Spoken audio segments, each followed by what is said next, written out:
For the thousands in attendance and the millions watching around the world, ladies and gentlemen, let's get ready to rumble!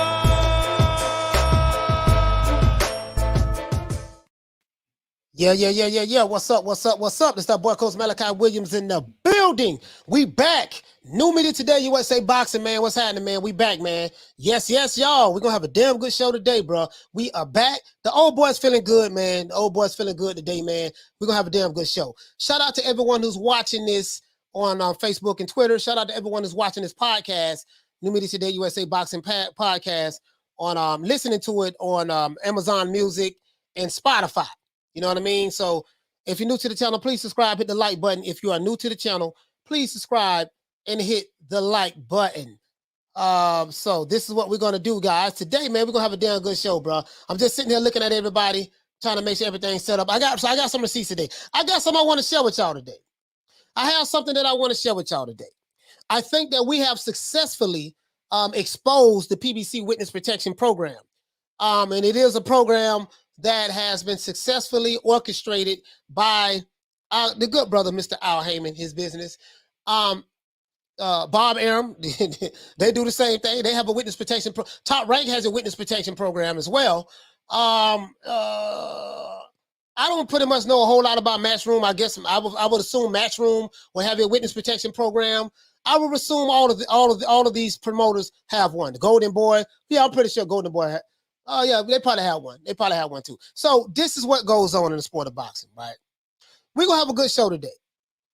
And I'm thinking about making this a two-part series, and I am going to make it a two-part series. But I'm going to touch on some things because as boxing fans, and this is an education not only to the fans, but definitely you fanboys. You know, what happens is we'll turn around and we'll hate one fighter to like another fighter to hate another fighter, and both of these guys are part of the fraternity of brotherhood when it comes to boxing, right? The fanboys come in and they overly, they support a fighter a lot or whatever the case may be. And that's cool. That's fine. There's nothing wrong with that. But, their job is to go online and just try to make things, make it a fuss. And then you got the trolls and all that stuff there. But this show, you're going to learn a whole lot about the actual business, what these fighters actually go through, right? And this witness protection program that they have over there with the PBC, well, they're only going to have in-house fights. You know what I mean? This is why I tell you guys, I don't think you're going to see that Errol Spence and Terence Crawford fight. I don't believe it's going to happen. Now, do I have any inside information on it? No, I do not. Don't have any inside information on it. But right now, there was this rumor that, these PBC fighters, they are their own bosses over there. We are our own boss and we ain't got no promoter. No. There is no PBC fighter that's their own boss. All of them are owned and property of the PBC. And I'm pretty sure it's in their contracts as well. They can't make a move outside of the sport of boxing. They can't make a move unless Al Haymon tells them to do so. And they definitely can't make a move inside the sport of boxing unless Al Haymon tells them to do so. This is how this works.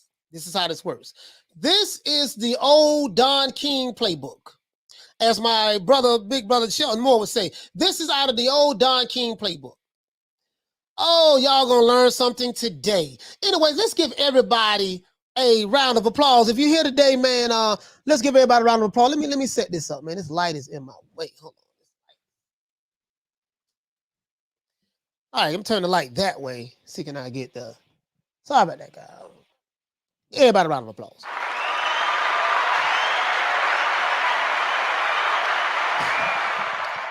And I constantly tell you guys, I say, you know what? I don't give a damn about a promotional company.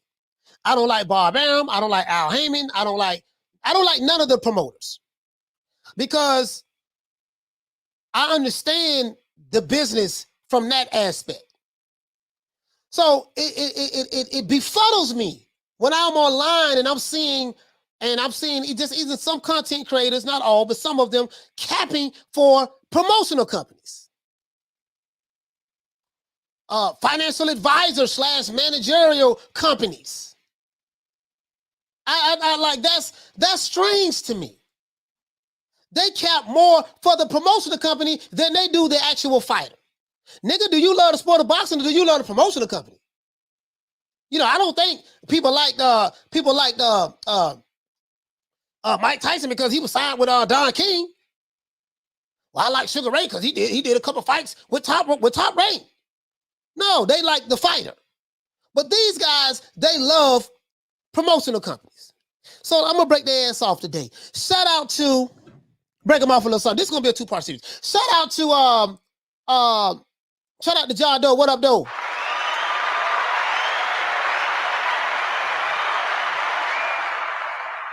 Wrong sound effect. Shout out to John Doe. What up, Doe? Hey, okay. Shout out to Jay Styles in the building. Hey, okay. Shout out to George H. Hey, okay. Shout out to the Boxing Plug. What's happening, bro? Hey, okay. Shout out to Paul Evans and Ava. Hey, okay. Shout out to John McSmith. What the lick read? Hey, okay. Shout out to Halim in the building. Hey, okay. Shout out to Jay Styles once again. Shout out to look like I'm saying the same. Okay, Martin Ramos. What's going on, bro? Shout out to Will in the building. Shout out to my brother Retro Boxing and Documentaries. Hey, okay. Shout out to my main man Blood, man. Shout out to my brother Charlo. Shout out to Chief Fred in the building.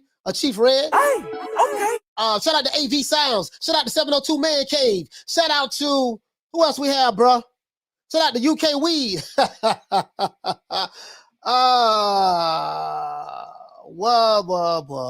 Boy. Here you go, man. Listen, if you're new to the channel, please subscribe, hit the like button. Shout out to DC Nardo. Hey, okay. Shout out to Kayaka. Hey, okay. Shout out to John Boxing News. Hey, okay. Shout out to Official Scorecard Boxing Science. Hey, okay. Shout out to Chick. What's going on, fam? Hey, okay. Shout out to the Queen Arlette. Salute to the Queen Arlette. Hey, okay. Shout out to Anthony Evelyn. What's happening, bro? Shout out to Major Key Boxing in the building. Hey, okay. Shout out to Wazar. What's happening, fam? Hey, okay. Shout out to who else we have? Shout out to Loke. What up, Loke? Hey, okay. Shout out to Ricky VW. Hey, okay. Shout out to who else we have in the building? Shout out to Jonas Flintstone. Wow. Hey, okay. Shout out to Pugilism in the building. Shout out to Punch Perfect Boxing in the building. My main man Jamie over there, man, in the UK. Hey, Shout okay. out to Thomas Jones. Hey, okay. Shout out to Dr. Mofongo. Hey, Shout out to Michael Byrne. What's going on, fam? Hey, okay. Shout out to the Queen Lisa Bells. Hey, okay. Shout out to Eddie. What's going on, fam? Hey, okay. Shout out to Pounds. Hey, okay. Pounds from LA. Shout out to LA, man. The boys over there, West, y'all. Shout out to Mike Wilson. Hey, okay. Shout out to Murat. What's going on, fam? Hey, okay. Shout out to who else we have in the building? Shout out to Paco Velasquez. Yeah, man. Hey, okay. Shout out to Wendell Jackson. Hey, okay. Shout out to, I think that's it. Rider of the Storm. What's going on, bro? Hey, okay. And let's get into this. Now, you know, I like to read my opening statement. The PBC Witness Protection Program cannot protect you anymore. If you are a fighter that's taking advantage of the PBC Witness Protection Program, this message is for you.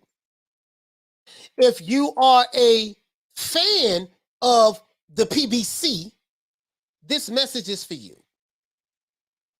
If you love promotional companies, call Al more than you love the fighters or the sport of boxing, this message is for you. You're going to learn something today. The PBC have been taking L's all year long, as we know, guys. Ever since the top PBC fighters is bold enough. Well, you know, I ain't going to say that. But I'll just say this. I'll rephrase it that way. I'll rephrase it another way. Every time a top PBC fighter, you know, is bold enough in order to fight on the other side of the street, they get their ass kicked. I showed the receipts on that. You know, we seen Wilder across the street, Fury. We seen Caleb Plant, and then now Sean Porter. 3 top guys. All 3 of them went down, right? And it happens in the sport of boxing. Now, so anytime you hear a fighter from the PBC say you're on the wrong side of the street and call out, when they are supposed to be their own bosses, it tells you everything that you need to know. There's no fighter on the PBC that's their own boss. If they have a contract with the PBC, guess what? They are emboldened to the contract, to the terms of the contract. That's how this works. It sounds good, though. It sounds good. Oh, my fighter, he got his own boss. My fighter ain't got no promoter. Top Rank told me over there with Top Rank, Bobby, I'm his promoter. Yeah. Okay. That's what they say. Hey, okay. That's what they say, right? But the question I asked myself, I said, okay, if these dudes their own bosses, why they keep saying call Al? Why I got to call him when you the boss? Oh, okay. All right. But the fans have had enough of the PBC staging, cherry-picking in-house fights. I don't know if you noticed, but on the internet, I'm watching the trends. There's a trend going on with a lot of the content creators, you know, who've been running things for a long time. There's a trend that's been going on, and a lot of these content creators are now starting to talk about, man, we need to see these big fights. Man, you know, man, Errol gonna have to fight Crawford now, and this and that, and you know, these big fights need to happen, and it used to be, and we hiding them and protecting them, and you know, arguments and fights. And I'm not saying that still doesn't go on right now, but now you're starting to see the tide is turning because a new idea, a new concept was introduced into boxing, into the YTBC. A new narrative was introduced, and it came from me. A new narrative was introduced. I'm not the originator of the introducing the new narrative. There's a lot of brothers out there, like my brother Blood Retro Boxing Documentaries. He's been talking about this probably for years before I even came on, and a lot of different, on a few other channels. But I've been hammering that real hard because I see the bullshit that's going on. I see what's going on. And what really made me want to talk about it is the fact that I never forgot when Tank Davis fought Mario Barrios. I never forgot when the reporter asked Tank Davis, Tank, who is it that you're going to fight next? And he immediately looked to his right, which I'm looking to my left, but he immediately looked to his right, and he looked at Floyd. That told you everything you needed to know. See, the promoter is supposed to work for the fighter. But in boxing, fighters are independent contractors. But in boxing, only in boxing, well, the promoter who's supposed to work for the fighter, the fighter end up working for the goddamn promoter. Only in boxing. This is why they say they need a union. They need this and that for the fighters. These fighters are independent contractors. And most of these fighters, 98% of them, they have slave contracts. Literally, this is the kind of contracts they have. I'm not going to get into it too much, but I'm going to give you a taste of what's going on with your with these fighters. Everybody not Errol Spence. Everybody not Terence Crawford. Everybody not Canelo. Well, listen, we ain't gonna even talk about Canelo or Anthony Joshua. When it comes to making money in the sport of boxing, Canelo and Anthony Joshua are on two different planets. So I'm not even going to talk about them. But the ones that's up under them, right?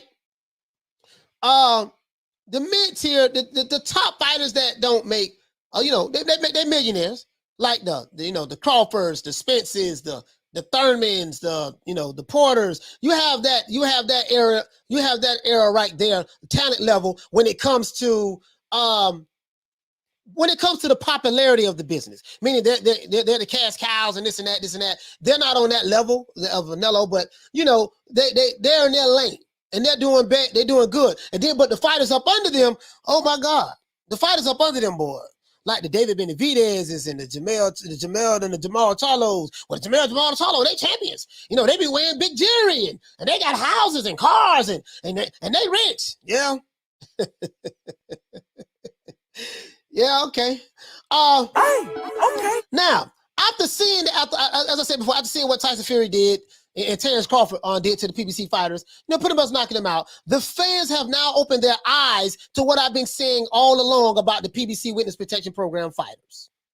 See, it's one thing for me to say they have a bunch of in-house fights. They don't want to fight nobody on the other side of the street, you know, because they, you know, and stuff like that. And, you know, it's one thing to say it. But then when you actually see that their fighters, when they do cross the street and fight other fighters and they lose, it adds credence to what I've been saying all along. There are several fighters that are enrolled in this PBC program, Witness Protection Program. Now, I don't want to drop no names. I don't want to drop no names.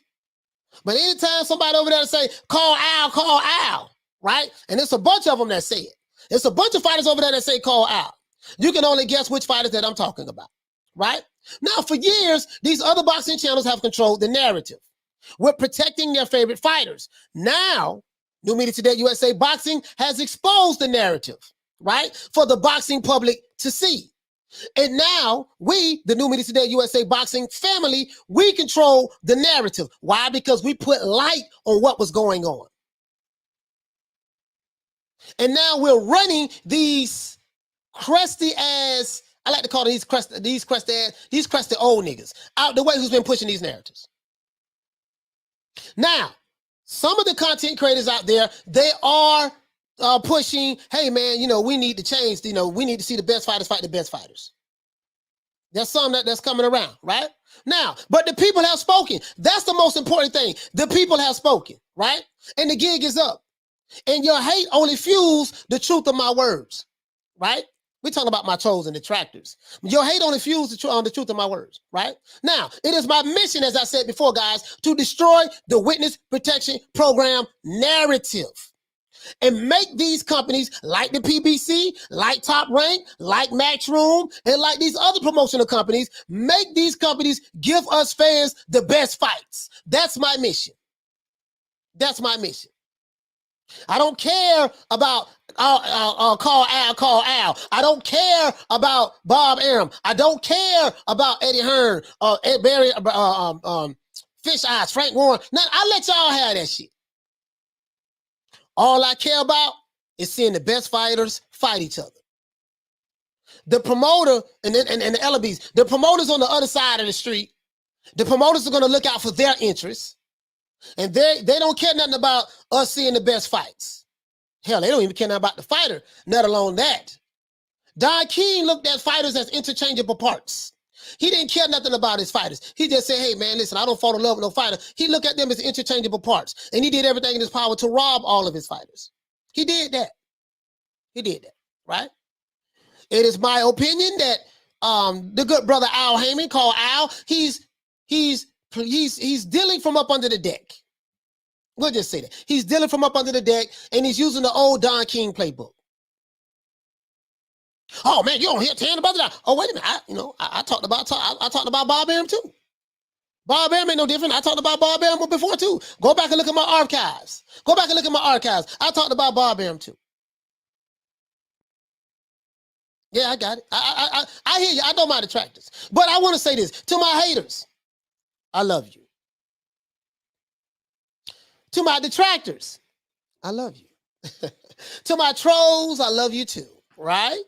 You are the reason why we are growing so fast. And I am depending on you to continue the good work. To keep up the good work. Keep up the good work.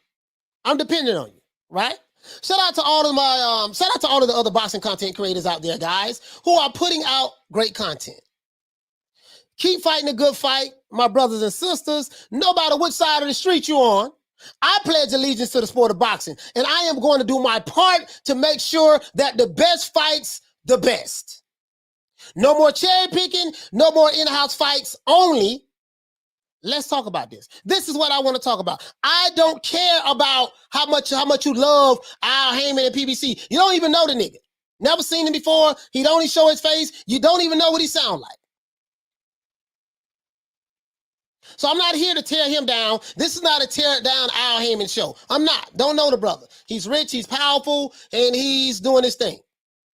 I'm happy for him. But as it relates to seeing the best fights, I want to see the best fights as a fan of the sport of boxing. That's it. I want to see the Errol Spence and Crawford fight. Only way we gonna know who the best, they got to fight each other. Period. They got to fight each other. That's the only way we're gonna know. I want to see Boo Boo Andrade fight Triple G, or Boo Boo Andrade fight Jamal Charlo.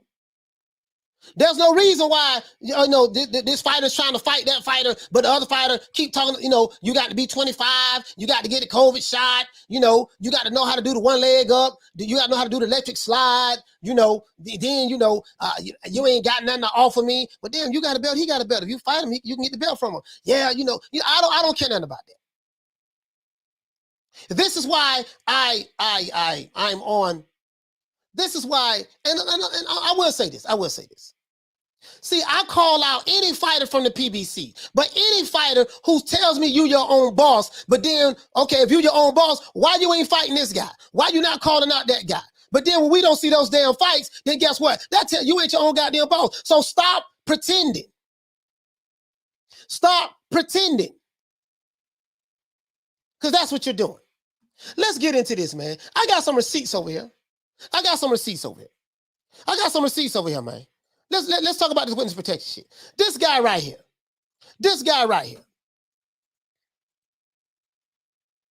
They call this guy Keith One-Time Thurman. Some people call him Keith Runtime Thurman. Some people call him Keith Sometime Thurman. Now they call him Keith No Time Thurman. This guy has this, you see him hitting Manny Pacquiao with a jab. This fight happened in 2019. I think in the summer of 2019. This guy has not had a fight since then. Keith Thurman has not had a fight since then. PBC fighter. He hasn't had a fight since then. This guy right here, though, Keith Thurman. Why are we talking about Keith Thurman, Coach? And what does that have to do with the PBC Witness Protection Program? Everything. As you can see right here, Keith Thurman tells me he is more than willing to fight Terence Crawford this summer. I believe that I have the skills and capabilities to challenge Crawford in a way that he has not been challenged yet at 147. Let's look at this. Let's look at this interview, this article here. This dude ain't had a fight in 2.5 years. I'm surprised he still got some fans. How can you be fan of a fighter who don't fight? How can you be fans of a fighter who don't fight?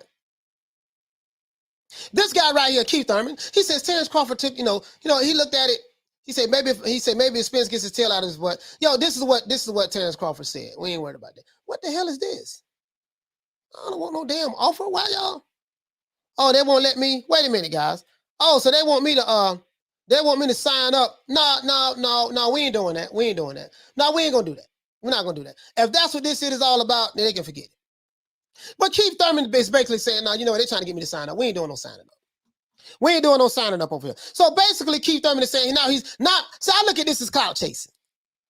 Why do I say this is clout chasing? Because ever since Terence Crawford has been in the welterweight division for 3 years, it's one common theme that's been consistent coming out of the PBC. He need to get a belt. He got the belt. He too small. He ain't fought nobody. Okay, he's been there 3 years, and Keith Thurman was one of the main guys. He always discredited Crawford. Yeah, he said he was good. He all right, but he ain't did nothing in the welterweight division. He ain't fought nobody. This, that. Now, the tables have turned. Terence Crawford is a free agent. He got a boatload of money waiting on him. He has the freedom to do as he please, go where he wants to go with his new management company. With them boys out there in MTK Global. He's working with them boys out there in MTK Global. And from what I'm hearing, he's going to fight on a fight-by-fight basis. Kind of like what Canelo Alvarez is doing. Canelo is paving the way. Say what you want to say about Canelo Alvarez, but if you study him from a business standpoint, after he got out of that situation with Golden Boy and Oscar De La Hoya, now Canelo is paving the way from a business standpoint. I will advise all the top fighters to do that. But some people like to be controlled, and that's fine. Crawford ain't signing with nobody for a long term. No, it's gonna be we're gonna do it the Canelo Alvarez way. Fight by fight. It's gonna be one fight. I'll fight him. I don't want your back end money, Al. We don't do back end. I don't want you. You see what Canelo told him? He said, no, puto, no, puto. No, I want 40 million up front. I want 40 million guaranteed. That's what I want. I don't want that. Well, look, baby boy, this is how we do it with the PBC. We're gonna give you 2 million, 3 million on the front end, and you'll get the other 37 or 38 million on the back end. Nope. No, we ain't doing that. No, we ain't doing that. No, we ain't doing that. So, but I'll say this. Keith Thurman is from the same area that I'm from. As you guys know, I'm from West Tampa, Florida. Grew up there, and I grew up in Miami as well, right? Keith Thurman is from Clearwater, the Bay Area. When I was having my amateur fights, I remember being in the gym with Winky Wright. Boxing in the same gym with Winky Wright, right? But anyways, I say all that to say this. Now Keith Thurman hasn't fought in 2.5 years. Why are you calling out Terence Crawford? There's no need for that, Keith. Keith, we don't believe you. You're not a boxer anymore. I like Keith. He had a good ponytail. He's a good commentator. He's a good talker. He has a gift of gab. That's what I love about Keith Thurman. But we don't take you serious anymore when it comes to boxing. So I like to focus on the fighters. Let's see what the people are saying. I hope he tells Thurman to kick rocks. That's what this guy says. He says he hopes Terence Crawford tells Thurman to kick rocks. This guy says Thurman should fight Spence or Ugas and Crawford could get Josh Taylor, then make the Crawford versus Spence fights next year. So this guy got it all playing out. This is a matchmaker here, right? A matchmaker on Twitter. This guy says, get in the line. Make a couple of fights in the meantime. Get some wins. Right now, he has nothing to offer Crawford. Keith Thurman, by you being out of the boxing for 2.5 years, sir, you need to work your way back up through the ranks now. This guy says Keith is going to need to fight Boots or Ortiz first, then he can get Crawford. This guy says it's too late, man. The train has left the station. His chance to fight Crawford for years. He had a chance to fight Crawford for years, but of course now wants to fight Crawford. Wants to fight Crawford as soon as Crawford Spence is closer than ever. Ain't nobody trying to hear this. What Keith Thurman talking about? Thurman got to be more active. So basically what you doing is this. And then I think he said he wanted like $10 million or something like that. Boy, hush. You don't sit on the sideline for 2.5 years. What you did yesterday don't mean shit today. What do I mean by that? Because you can't, well, Keith Thurman, he was the former he was the former unified welterweight champion. He was Errol Spence before Errol Spence was Errol Spence. Yes, he was. What is he doing now? Nothing. What has he done in 2.5 years? Nothing. If you do nothing, you get nothing. While Sean Porter was fighting, putting in the work, sir, you was at home chilling in Clearwater. When Errol Spence was in the ring, putting in work, sir, for the 2.5 years, you was at home at Clearwater. When Terence Crawford was putting in the work for the 2.5 years, you was at home in Clearwater. You cut your ponytail, then I heard you let it grow back. You cut your ponytail, then I heard you let it grow back. Yeah, it's true. It's true. So, Mr. Keith Thurman, sir, I don't believe you. You got to work your way back up through the ranks now. You've been gone 2.5 years. Whole lot has changed since you've been gone. What have you done for us lately? Nothing. So since you've done nothing for us lately, you get nothing. You made you some money over there with the PBC. Al Haymon allegedly took care of you. Just go ahead and sleep on your next egg. Your big money fights days is over. Keith Thurman, you will not get any more big money fights. It's over. Just go ahead and chill over there in Clearwater. Now, let's get into this. I want you guys to hear something. I want you guys to hear something about the sport of boxing, right? You guys want to hear something about the sport of boxing? Because you hear a lot of this big fish talking. These guys say they got this, they got that. They got A, B, C, D, E, F, G, right? And for the most part, the top fighters do have it. For the most part, the top fighters do have their stuff in order. But I showed you guys that most fighters, they only make like $40-some thousand a year. These guys ain't making the kind of money like that, dog. Let's get into this. I want you guys to hear something.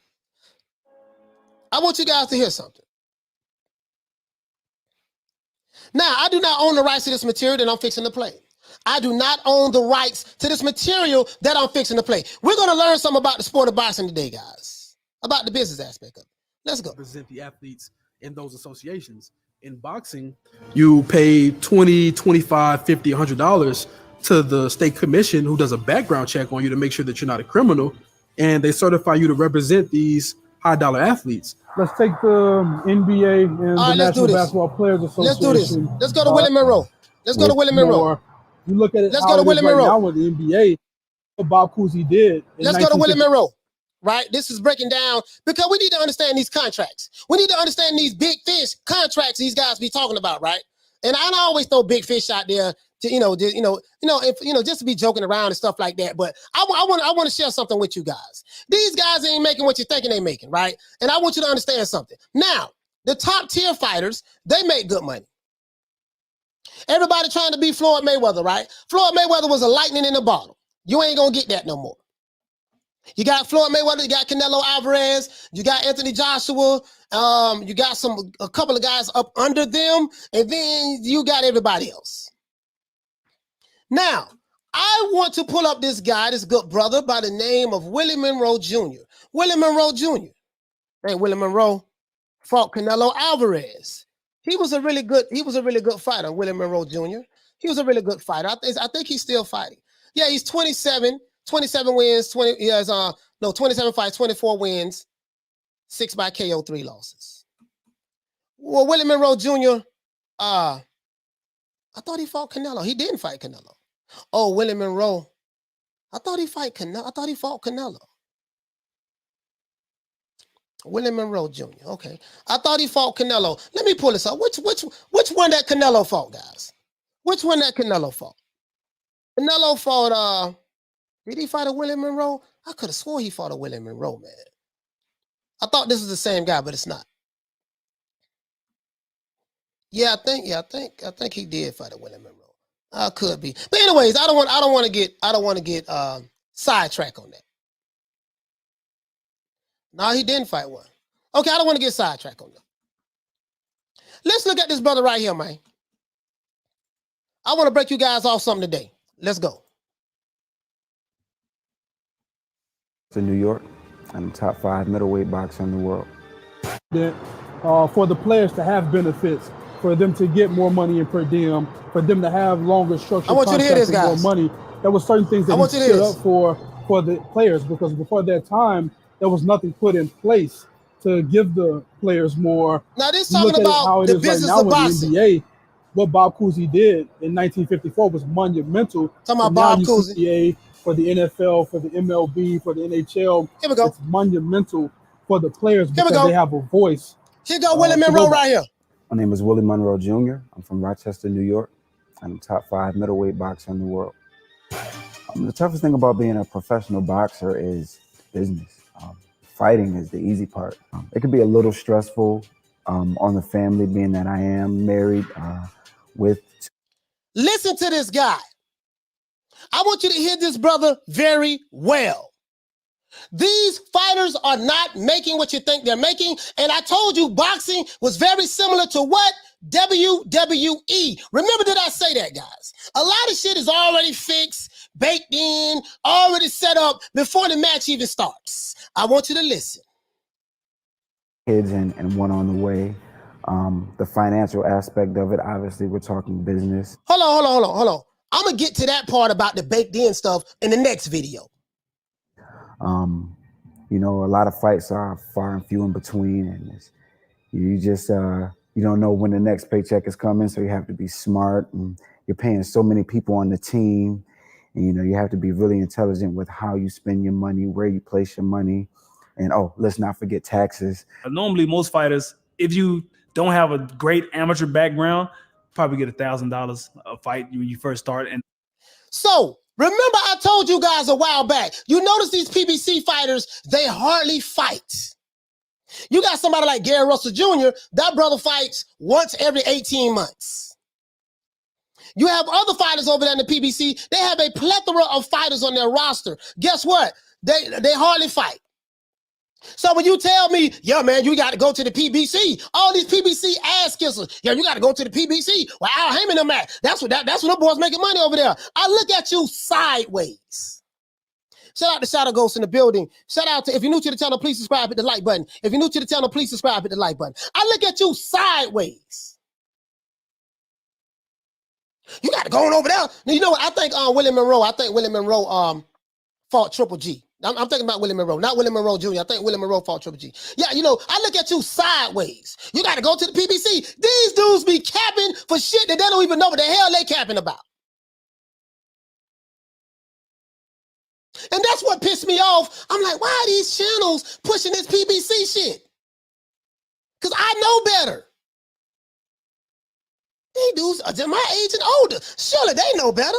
I know them dudes know better because they got connections with the PBC and stuff like that. But I say, let me do some goddamn research on this. The PBC Witness Protection Program is what I call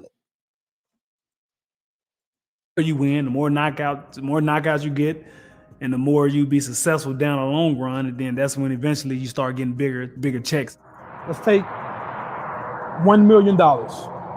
You're fighting for $1 million on a premium cable network like HBO or Showtime. And you're all right, he finna break down the math for you. We finna break down the math for you. He giving you a $1 million example. He said, Coach, if Crawford fights Spence, do you see Thurman fighting the loser? Nope, I don't. The only thing I see about Keith Thurman is that he's at home in Clearwater with his beautiful wife and family. That's all I see. Keith Thurman is not a fighter anymore. Keith Thurman is a full-time husband and father. So I don't see any of that dealing with Keith Thurman. He's a full-time husband and father, and he do interviews every now and then. That's all. That's what I see from Keith Thurman. I focus on the fighters. I don't see shit going on with Keith Thurman. He got a nice haircut, though. Nice haircut. Shout out to Keith Thurman haircut. For a world title within your particular weight class. Before you take home your check, there are several breakdowns that happen that you have to understand. The standard in the business, if you're paying your manager 33% of your purse, 33% of $1 million is $330,000. You're minus that for representation. So here you go. He breaking the math down. So when you sit back and tell me, yeah, man, my favorite fighter, he got paid such and such. They getting buku money over there. They getting big money. We finna break the math down just using $1 million. He said, you got to pay your manager what? 33%. 33% of $1 million is what? $330,000. Don King, when he was promoting, he used to take 50% of the fighter's purse. I can't make this shit up. Don King, when he was a promoter, he used to take 50% of the fighter's purse. So if you're Mike Tyson and you got paid $30 million for a fight, guess what? $15 million automatically went to Don King. How did he justify that? I have no idea. Yeah. So when I hear these dudes capping for promotional companies, I'm like, either this dude slow or he's stupid. You got to be slow or stupid to cap for a promotional company, knowing what I know. But let's keep going. Let's keep going. Let's keep going. You have to pay your trainer 10% of your purse, which is $1 million, minus $100,000 for the person that's preparing you. To fight for a world title is not free. So now you're paying your trainer 10%. So that's $430,000 gone right there off the ripper. $430,000 going right now off the rip. Let's continue. Let's continue. This is just a small example. This is just a little something. This is just a little something. It's just a little something. It's 3% of your purse, which is $30,000. In overhead expenses alone, you're minus $460,000 in overhead expenses, which means your take home is $540,000 before taxes. Before taxes. A lot of shit going on. So this brother said, that's why you read your contract, but Aram said it best. All most fighters see is green. Let's start right there. This brother said some good stuff. He said, that's why you have to read your contracts. My brother, let me explain something to you. When you are a young fighter like an Errol Spence or Terence Crawford or anybody, when you're a young fighter, you broke and you ain't got no money, you can read your contracts. You don't understand the language that you're reading. You may get an attorney. That attorney may say, hey, man, listen, man, this is a good contract. Go ahead and sign it, yada, yada, yada, yada, yada, right? I've learned that PBC, they use 360 deals. 360 deals are deals that they use in the music industry. 360 deal is meaning that, the company who you sign with, they are going to get a percentage of all revenue. Anything that you do, they're going to get a percentage of it. So let's say you're a fighter and you're not fighting. But let's say you was to go appear in a movie, something that has nothing to do with boxing, right? Guess what? The PBC will get a percentage of that money that you made doing the movie. 360 deals. 360 deals. That's how that works, right? If you're selling frozen cups or watermelons, or you have a restaurant, guess what? That company is going to get a percentage of that. Now, when you're a young fighter, you're hungry, you sign these contracts, you use the lawyer that the promotional company gives you. You don't know, a lot of times you don't know what you're getting into when you're getting into it, right? It's easy to say that's why you have to read your contracts. There's language in there that you don't even understand, right? You're talking about taking people from the inner city, broke in the hood. They paying their dues. They sign these contracts, and and for the most part, the contracts the contracts ain't good that they signed in the beginning. But once you become an elite fighter and become on that level, then you're able to negotiate and maneuver the way you want to maneuver. Like someone like Crawford, he's in a perfect position right now. He's in a perfect position right now. But let's keep going though. Shout out to Sergio. Hey, okay. For dropping that quarter of a bam dub on your boy. Hey, Leroy. Super chat received. Playtime's over, boy.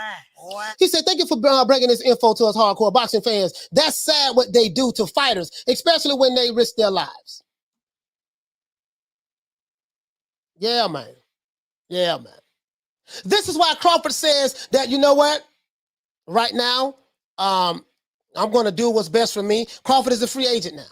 He ain't got to call nobody. He don't have to listen. These fighters, a lot of these fighters, they are controlled so much that they can't even make appearances without the permission of call Al. And I'm not just saying Al Haymon, but I'm just saying Bob Arum or Eddie Hearn, Matchroom, or Frank Warren. This is how this shit goes. But let's break down the money. I like talking about the money. Let's break the money down.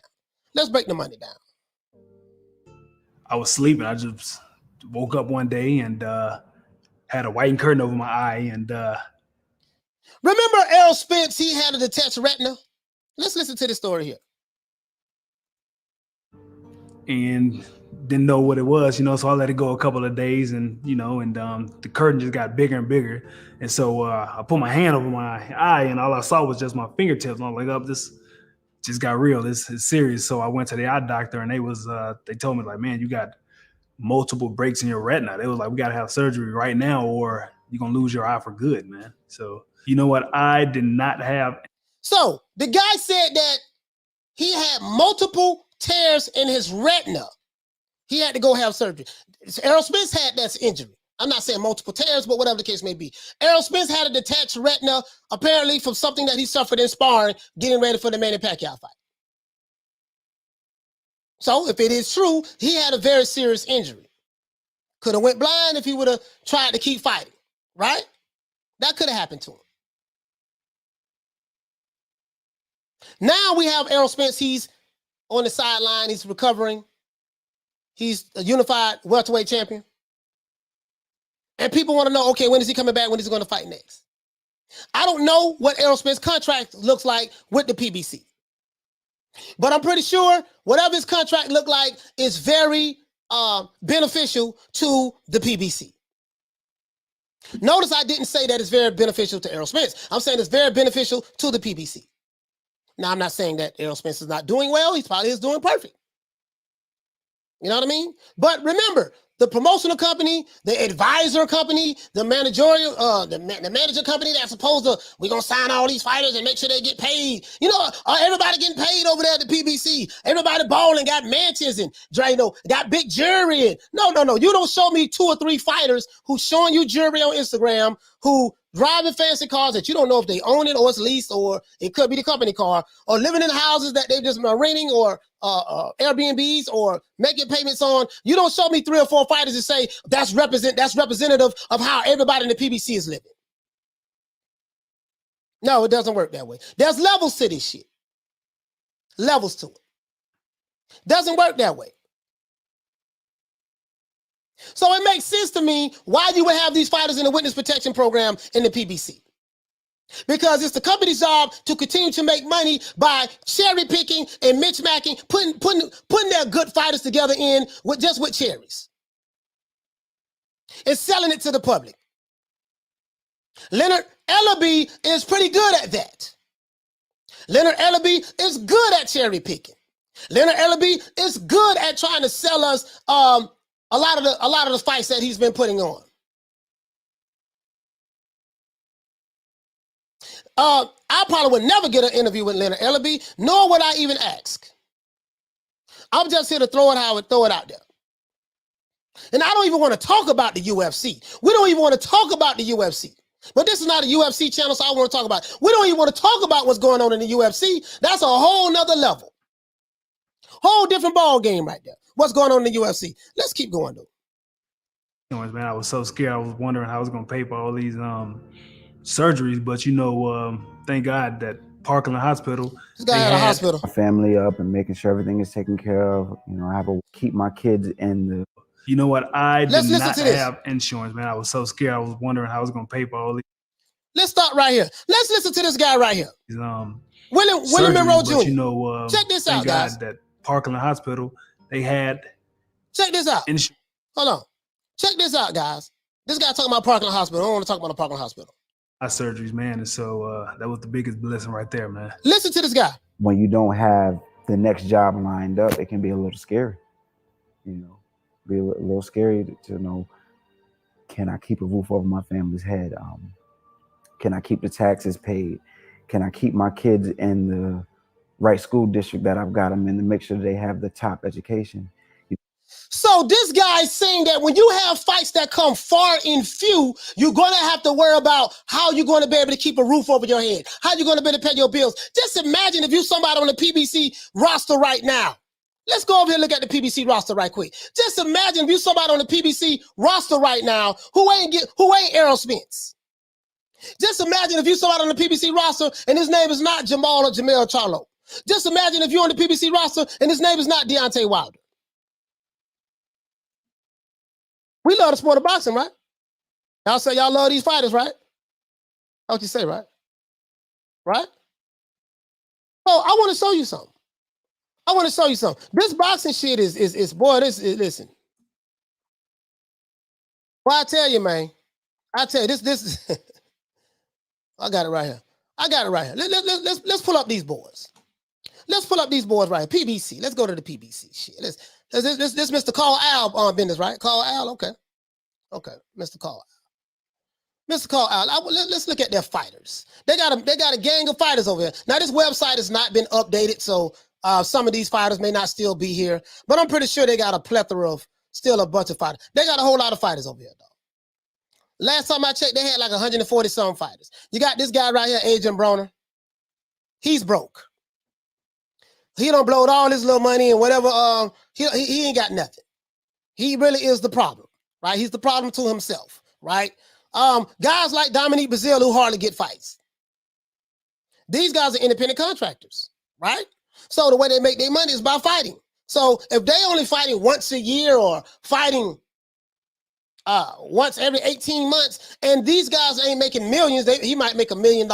He might make $500,000 or whatever the case may be. We don't show you the breakdown on it already. So someone like Dominique Brazil making $500,000 or he make $1 million, then you automatically know what? Al Haymon gonna get his 33%. 33% of that gonna go to Al. Yeah. But that's how it works though. So I'm not saying they're getting robbed on that. 33% that goes to Al. Me personally, I think that 33% is too much myself. I think 33% is too much. But that's what it is. Don King used to take 50%. Right? Then you got to pay your trainers. And then if you're getting ready for a championship fight, so why are we talking about this? Why are we talking about this? Tell you why I'm talking about this. Because you don't understand what these fighters have to go through in order to entertain us. You don't understand what these fighters have to go through for our enjoyment as fans. These fighters have wives. Some of these fighters have husbands, the women. These fighters have kids they have to take care of. They have trainers who may be depending on them. All of this stuff. Just imagine all of the people who Terence Crawford has to take care of. Imagine all of the people who Canelo Alvarez have to take care of. Imagine all of the people who Anthony Joshua or Tyson Fury or Errol Spence or Deontay Wilder or hell, Alexander Usyk or Caleb Plant have to take care of. Everybody who's eating off of this fight. And if you have a scrupulous promoter or management a promoter or a financial advisor, oh my God, you're getting raped. And then this is another thing. And if you're the type of fighter who like to be all in the club drinking, if you're the type of fighter that like to be all on Instagram, posing for the gram, you got your goons with you. We drinking, we pouring more, we pouring it up. These fighters want to be rappers. The rappers broke ain't got no money, flogging like they got it. The fighters broke ain't got no money, flogging like they got it, want to be rappers. Listen, it ain't what you make, it's what you can keep. But let's keep going. Let's see what this brother got to say. Let's see what this brother got to say. These are the questions that run through my mind every day. And I just fought 2 big fights, big networks. One of them was pay-per-view. And, you know, after setting my family up and making sure everything is taken care of, you know, I have a wife, 2 kids, and 1 on the way. And I like to look at myself as an intelligent person. I've made intelligent moves with my money, but we're in a position right now to where it's been a little over 6 months and, you know, no calls have been answered. The phone isn't ringing for fights. And so this guy said it's been over 6 months, no calls have been answered, no for fights. He's a fighter. So fighters make money by what? Fighting. If they can't get fights, how do they make money? So if you are a fighter with the PBC, and let's say you're not an Errol Spence, you're not a Deontay Wilder, you in trouble. How you gonna feed your family fighting once a year? And then when you do get in the ring, they're paying you $40,000, $50,000, if that. If you do get in the ring, they're paying you $40,000, $50,000, if that. $100,000. If he get paid $100,000, he ain't keeping all the money. Oh man, come on, man. Let's go. Let's go. now I'm in a position of, okay, I have another kid on the way. I have some money put away. We have a roof over our head. We have 2 cars and a lot of responsibility. The idea came from my passion for not only sports, but my... So this guy got a management company the way he's educating fighters. This guy, AC Sports Management, he has a management company. This is what he says. The name of this is called Protect Yourself at All Times. Where am I going at with this? What does this have to do with the PBC Witness Protection Program? This message is for the PBC Witness Protection Program fighters. Protect yourself at all times, not only inside of the ring, but outside of the ring. Every fighter needs to understand. Let me get back because the camera's showing blurry. Every fighter needs to understand this. You have to protect yourself. Make sure that you have your own manager. Your manager is supposed to look out for the best of your interests. Do not get a manager that the promotional company recommend you to have. Do not use the attorneys that the promotional companies recommend you to use. Use your own independent managers when negotiating your contracts. Use your own independent attorneys when negotiating your contracts. If you put all your trust in this one guy, he's handling everything. You know, the money is flowing. He got my money invested in Bitcoin and this and that, this and that. You, sir, are a fool. If you think that the Santa Claus over there in the PBC, his job is to make sure everybody get paid and taken care of and everybody doing good, you are a fool. And that's fine. This is why those guys get allowances over there. We're going to manage your money very well. We're going to give you a stipend. This how much. And I'm not saying that's not a bad thing, especially if you're dealing with a young fighter who may blow his money. I'm not saying that's a bad thing. All I'm saying is this: protect yourself at all times, inside the ring and outside of the ring. That's all I'm saying. These guys are not making what you think they're making. So the business model of the PBC Witness Protection Program, we're gonna cherry pick. We're gonna line our fighters up with fighters who may not be that good, but we can sell it to the public. He gonna make them a little money, a couple dollars. We're gonna take our cut. The other guy who got paid, just to come along, who wasn't that good anyways, and we're just gonna keep rinse, recycle, and repeat. That's what they do over there. I get it. And that's why it trips me out when I hear these guys capping for promoters and promotional companies. Now let's go further though. Let's go further. I want you guys to hear something right here. Hey guys, I'm Johnny from Expert Boxing, and for this video, I do not own the rights to this material. This is for educational purposes only. I want you guys to understand the game. When you ever hear these fighters talking about, the reason why the fight ain't happened because of the business of boxing. And us fans, sometimes we can be overly harsh. We can be like, oh man, this nigga ducking. He don't want to fight. He don't want to do this. He don't want to do that. Let me explain something to you guys. Fighters want to fight each other.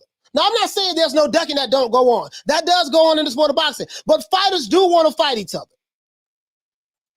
It doesn't make sense to be a fighter not to want to fight, in my opinion, because you make money by what? Fighting. If you don't fight, you don't eat. Right? So you have to fight. Now, unless you're in a position where you made enough money, like a Keith Thurman, I can sit out for 2.5 years and I don't have to fight. Because his lifestyle, he don't have a high cost of living lifestyle, right? When you're rich, if you let's say you got a net worth of $1 million, you're not supposed to live $1 million lifestyle. You're supposed to live off of like maybe 35% of your net worth. So if I had $1 million, let's say I had $10 million, I won't live like a 10 millionaire. I would live my life more like a 3 millionaire, or even a 2.5 millionaire. That's how I would live my life. You don't live off of the full capacity of your net worth. You only live off of maybe even half. But let's keep going. Where am I going at with this? Let's talk about this PBC shit. Let's talk about this Witness Protection Program shit. talk about the dirtiness of the sport, the corruption and the politics and the crooked side of the sport, the competition mainly, and the business of it. And I think there's now listen to what he say about the competition and the business of the sport. He's talking about cherry picking. He's talking about witness protection program type fights. I want you to listen to this and hear exactly what's going on. They pissing on our legs and telling us it's raining outside. Let's go.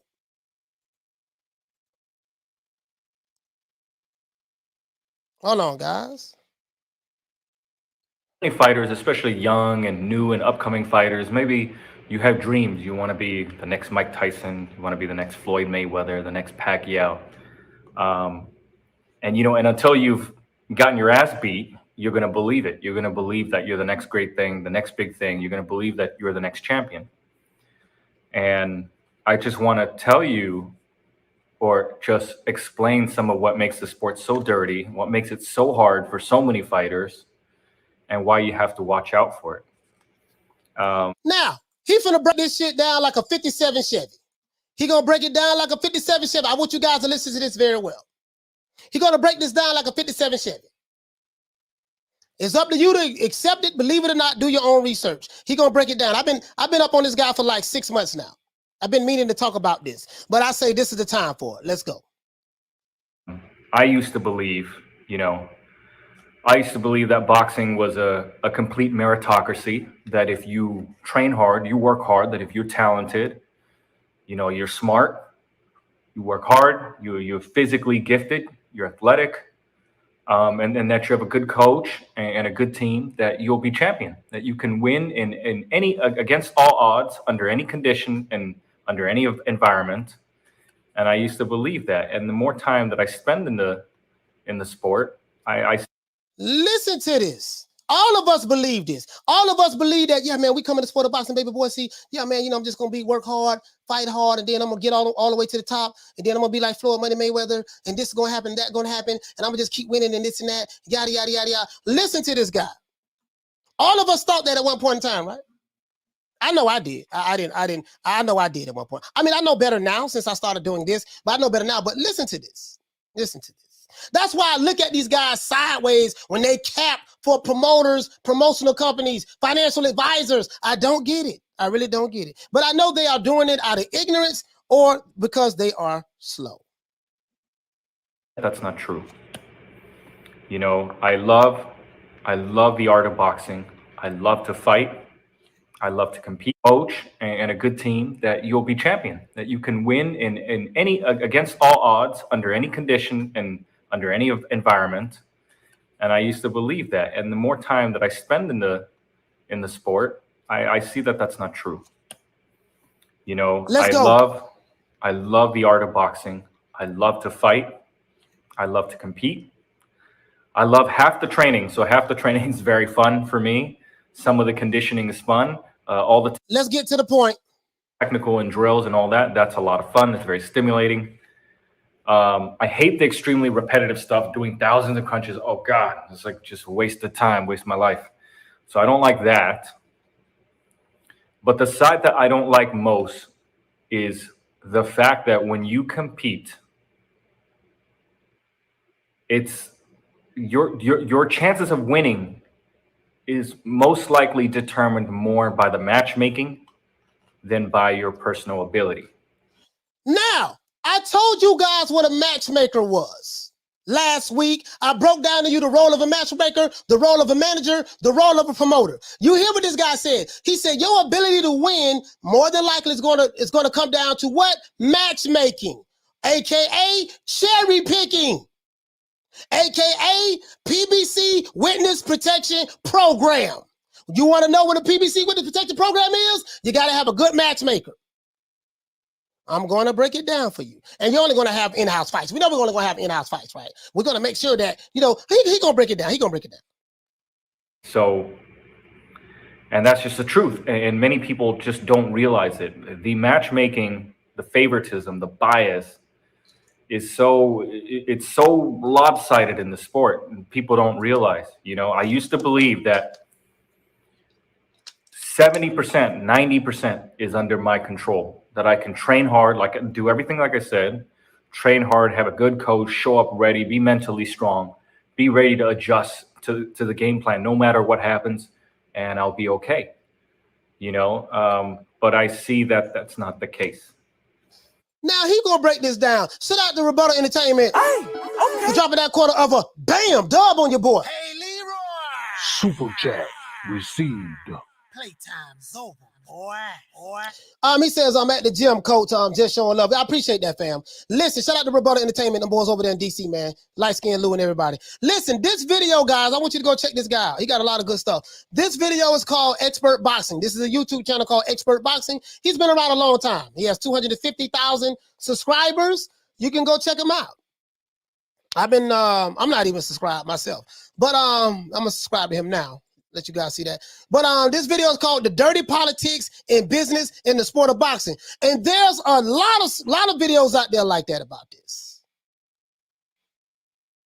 What the brother Fred Barbershop Conversation talks a lot about this as well. Talks a lot about this. But let's carry on. Let's carry on. Right?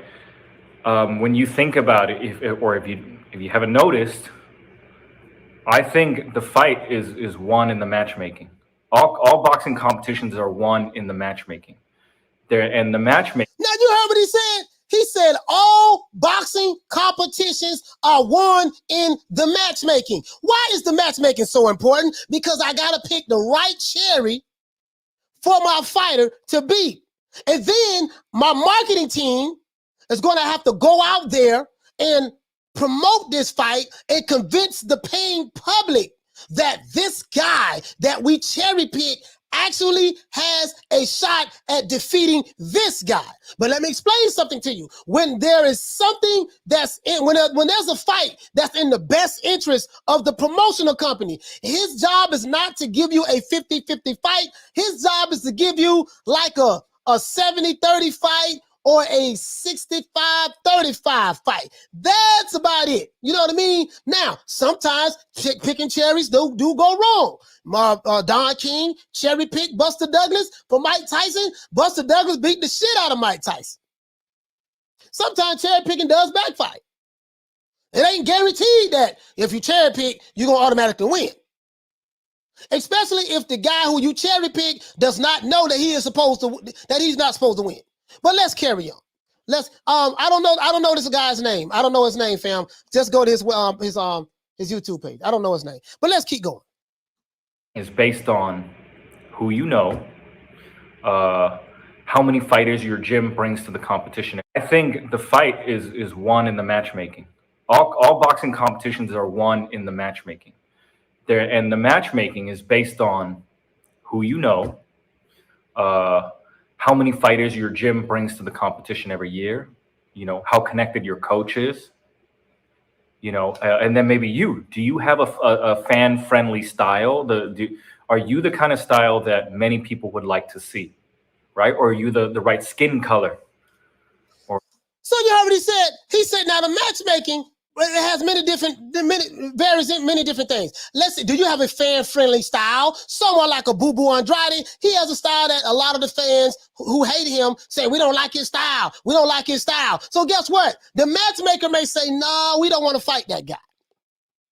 The matchmaker for Triple G may say, no, we don't want to fight him. We don't like his boxing style. The matchmaker for Jamal Charlo, which will probably be Al Haymon, no, we don't want to fight that dude. We don't like his style. It's going to be a little bit too more difficult. So we want Jamal Charlo to fight Juan Montiel. Juan Montiel, yeah, he's going to be the one that's fighting. We don't like that dude's style right there. Or we don't like his skin color. Or he doesn't have a fan-friendly style. Isak Cruz, that's another cherry pick. That's another cherry pick. Yes, it is. He's ranked. He's ranked with the WBC. What the hell does that mean? Literally, I can go to Mauricio Suleiman, say, look here, baby boy, I got a couple of dollars right here, man. I'm trying to get my fight into your top 25 rankings. Take these couple of dollars, baby boy, and put them in there, man, so I can talk about that. Well, you know, it's to the benefit of the WBC to accept your money, and then we'll go ahead and put them in the top 25. Allegedly. I have to say allegedly, guys. Allegedly. Let's keep going, though. Let's keep going. He said Canelo did say he didn't like Andrade's style when he refused to fight him at 154. That's exactly what's going on, Diallo Huggy. This is exactly what's going on. If they don't like your style, no, sir. Let's go. Right kind of look or whatever that they're looking for, that the poster child for what they want their tournament to represent. Because some fighting organizations, they want a knockout. You know, other fighting organizations, maybe they want a guy that runs around, like a more very Olympic style where you run around a lot. You know, some organizations, they want even fights, right? But if you're going to go in there and assume that you're getting a fair fight, I'm going to tell you, like, that's not the case. That's what the dude. he said, if you're going to go in there and assume that you're going to get a fair fight, that's not the case. I got a book called The Life and Crimes of Don King. In that book, Tim Witherspoon said that when he fired Don King's son, Carl Wood King, for being his manager and got a new attorney, he ended up having to crawl back to Don King because he couldn't fight anybody else. Don King choked the fighters. When he came back, Don King said, listen, you got to get rid of your fighter, get rid of your lawyer. He got rid of his lawyer. You're going to have to sign back with my son, and we're going to take 50% like we did before, and you got to pay me 33%. So Don King get paid 33%. Carl, his son, get paid 50%. So that's 83% of his money going off the top. And he still got to pay his trainers. And he still got to pay the IRS. Yeah. Let's do this again. And you have to know this because so he said, if you think that your fight is gonna be fair when you step into the ring, think again. This shit is WWE. Remember what I told you last week, guys. Who pays the referee? The promoter. Who pays the judges? More than likely, the promoter. If that promoter do not want you to win that fight, and this guy is his favorite fighter, guess what? If his favorite fighter don't get knocked out, your ass ain't gonna win. How do I know? How many fights have you seen this year, guys, where the guy on the right clearly won the fight, but then the guy on the left clearly got his ass whipped, and when the judges' scorecards was read, guess what? The guy who got his ass whipped ended up winning the fight, and the guy who won ended up losing the fight. And everybody like, oh man, this shit. What was them judges looking at? Man, don't look at the judges. Look at the promoter. Unknown. Don't look at the judges. Look at the promoter. The flim-flam is already in. How many fights have we seen this year where that shit happens? One guy clearly got his ass whipped. The other guy clearly lost the fight, but when it went to the scorecards, all of a sudden, I be damned, the guy on the left won the fight. Shit already fixed before you step in the ring. As a matter of fact, you hit the nail right on the head. You hit the nail right on the head. He say, for example, Michael Fox, you hit the nail right on the head, brother. You hit the nail right on the head, brother. This is what's going on. The flim-flam already ready, already there. He said there's a flip side to this too. Murad Muhammad made Manny and treated him fair. Yeah, he probably did. I'm not saying that everybody this happens. Listen, every fighter goes through this. Every fighter goes through this. I'm telling you that right now. I'm not saying that that situation always happen every time there's a boxing match, but I'm telling you how this shit goes. But let's go. Let's go. we think that when we walk into the competition, we walk into a big fight show, that we're the stars, right? That we're the stars of the show, but in the reality, we're not. Everybody's there to see the fighters, but the reality is the stars are already predetermined. You know, it's just reality TV, really. The matchmakers have already decided. He said it's just reality TV, really. Remember I said that, dog, this shit WWE? Remember I told you this shit? And I didn't want to tell you guys this because I wanted to believe that Hulk Hogan, when he told me to say my prayers and take my vitamins, I can get muscles like him. And when he dropped the big leg across the neck, I wanted to believe that.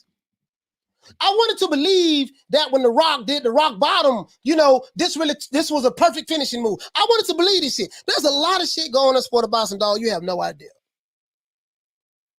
Now, I'm not saying these championship fights are you know, not what they are and they're fixed and stuff like that. But you got to understand how this shit works. So when I hear people capping for the promoters, I look at you sideways. I mean, what person cap for a promoter or a promotional company? A big fight show, that we're the stars, right? That we're the stars of the show, but in the reality, we're not. Everybody's there to see the fighters, but the reality is the stars are already predetermined. You know, it's just reality TV, really. The matchmakers have already decided. Long before you got there, they already know who they want to win. And so I say this because You're just a pawn as a competitor, as a boxing athlete. You're just a pawn inside the organization. And if you walk into the room and you need to look around, right? You walk into the competition, your weekend show, and you look around and you need to see who you know. If you don't know the referee, you don't know the judges, you don't know who owns and runs the show, you don't know the matchmaker, you don't know the other coaches, you don't know the other fighters, there's a very good chance you're not brought in there to win. Okay. Did you hear what he said? Did you hear what he said? He said when they're doing the matchmaking and you walk into the venue, if you look around, if you don't know the judges, you don't know the referee, you don't know all these other people that's in there, there's a damn good chance that your ass is not here to win.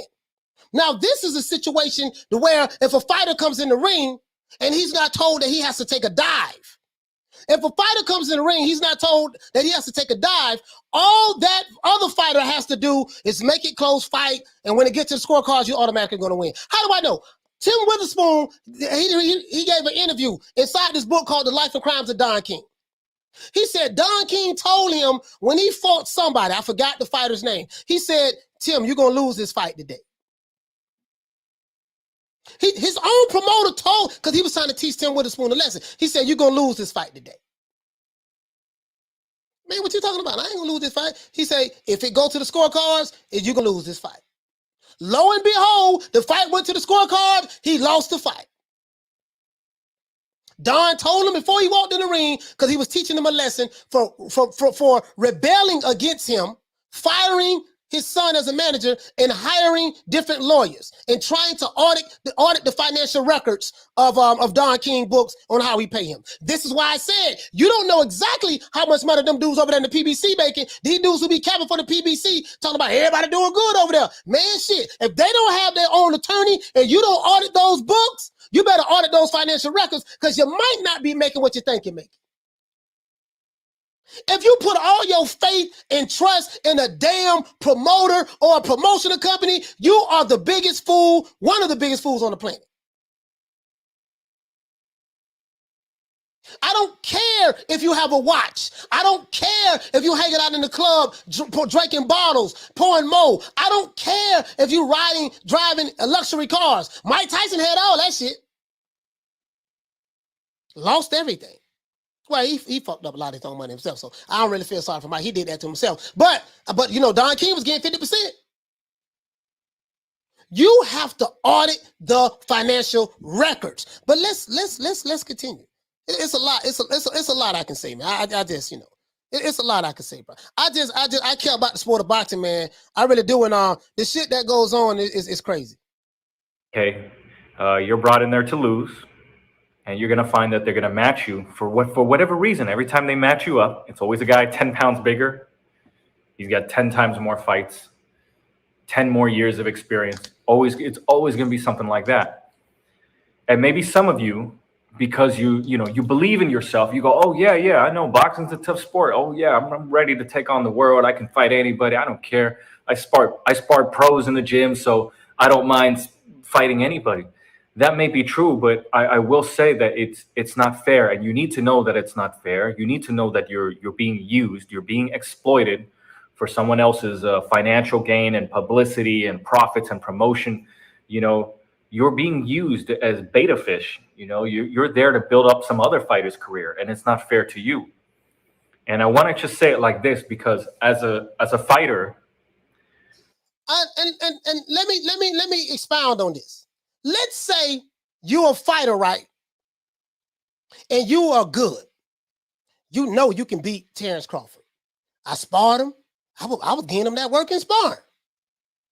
Or you know you can beat Errol Spence or Tyson Fury or Anthony Joshua or any of your top fighters. Or Canelo. I be getting this dude to work in sparring. I know I can beat this dude. I know I can beat him. Right? And they somehow match you up and y'all gonna fight each other in the ring. If you go 12 rounds, you ain't gonna win that fight. Because it was already in the cards for you not to win. That's how this shit works. This is what he's talking about. And it might be a fighter that you know you can beat. You know you can beat Errol Spence. You know you can beat Crawford. You get in the ring with him. It might be one of them real close fights. Where it was, you know, but you did enough to pull it out. All three judges scored it the other way. You're like, man, goddamn, what the hell happened? Bruh, it was already fixed for you. How many close fights your favorite fighter has had that you be like, man, I don't know, man, but I kind of thought he lost that fight. How did it go that way? Because the fighter that they use to build their top fighter up, your job was just there to make it a little tough, to make him look good and build it up. That's why they say, well, you know, King Kong Ortiz, he the boogeyman of the division. He is the boogeyman of the division, King Kong Ortiz. Ain't nothing boogie about King Kong Ortiz. We pulled up his resume. King Kong Ortiz resume is hot doo-doo. There's nothing boogie about that man. But this is what the PBC promoted. Why? Because King Kong Ortiz's job was to make Deontay Wilder look good. That was his job. So what we're gonna do, look, we're gonna put out a promotional campaign. Let everybody know that you're the boogeyman of the division. That's the boogeyman. Everybody, they shaking like booty meat when they hear about King Kong. He the boogeyman. So everybody's scared of the boogeyman, right? We're going to put him in the ring with Wilder. Wilder going to get him out of there. You know what I mean? And that's going to boost him up. He is a confidence builder fight. He is the fighter that was put in there in order to build this particular fighter that he was fighting. Right? This what happens. This what happens. But let's keep going, though. Let's keep going. As a student of the game, we all have a natural trajectory, right? We start here. We start this is low. almost over. This is our level. This is our ability. And then in time, we're here, and then we're here, and then we're here. We grow. Now, if they like you, they're going to match you up with somebody who's always below you. So when you're here, they match you up like this, and you win. Did you hear what he said? He said if they like you, they will always match you up with someone that's below you. Juan Montiel, Dominique Brazil, Yildirim, Amir Khan, when Crawford fought Amir Khan.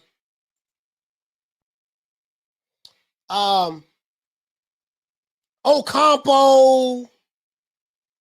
Yeah, we gonna put him in there. Put him in there with him. They put him on in there. It happens. This is what he's saying. Let's go. Here, they match you up like that, and you win. And here, they match you up like that, and you win. And if they don't like you, you're going to have the same path. You're here, but they match you up like this. The guy's better and bigger. Then when you get here, they match you up like this. And like here, and you lose again. You lose again, and you lose again. And it's not fair. And, you know, and when you lose, what they do is they give you a hug, a pat in the back. Oh, you did so good, man. You did good. Just train hard, come back, and you win the next one. That's what they tell you, and that's a lie. They'll lie to you in the face. What they don't tell you is that, actually, we didn't want you to win. We picked you because we knew you had less experience than our guy. We picked you because we felt you were going to lose. You were vulnerable to his style, blah, blah, and blah. So, you know, I don't say this to discourage people from competing. So, he said, we picked you. I like to say, we cherry picked you. Isak Cruz, you are the cherry. You need to understand this, Isak Cruz, Isak Pitbull Cruz. You are the cherry, sir, that they picked to fight Tank Davis. You are there specifically for the sole purposes of losing. You are there specifically for the sole purposes of getting knocked out. This is why you were chosen, sir. We know that your skill set is not on the level of Tank Davis. Our job at Mayweather Promotions is to sell to the public that this guy, Isak Cruz, is the Mexican Mike Tyson. Our job, Leonard Ellaby's job, over here at Mayweather Promotions, is to make sure that I cherry pick enough fighters to make it seem like, damn, but it's a tough one here, boy. Oh, he moving up. But he finna fight this dude. Well, oh my God, but it's gonna be a tough one. The matchmaker's job is to what? Always make sure that the fighter you're fighting is always going to be a level below your fighter. This is what they do. Top Rank does it. PBC does it. Matchroom does it. Frank Warren does it. All of them do it. Every last promotional company does it. But every now and then, there's a cherry that get through the cracks. Every now and then, remember the Johnny Rice and Michael Coffey fight? Johnny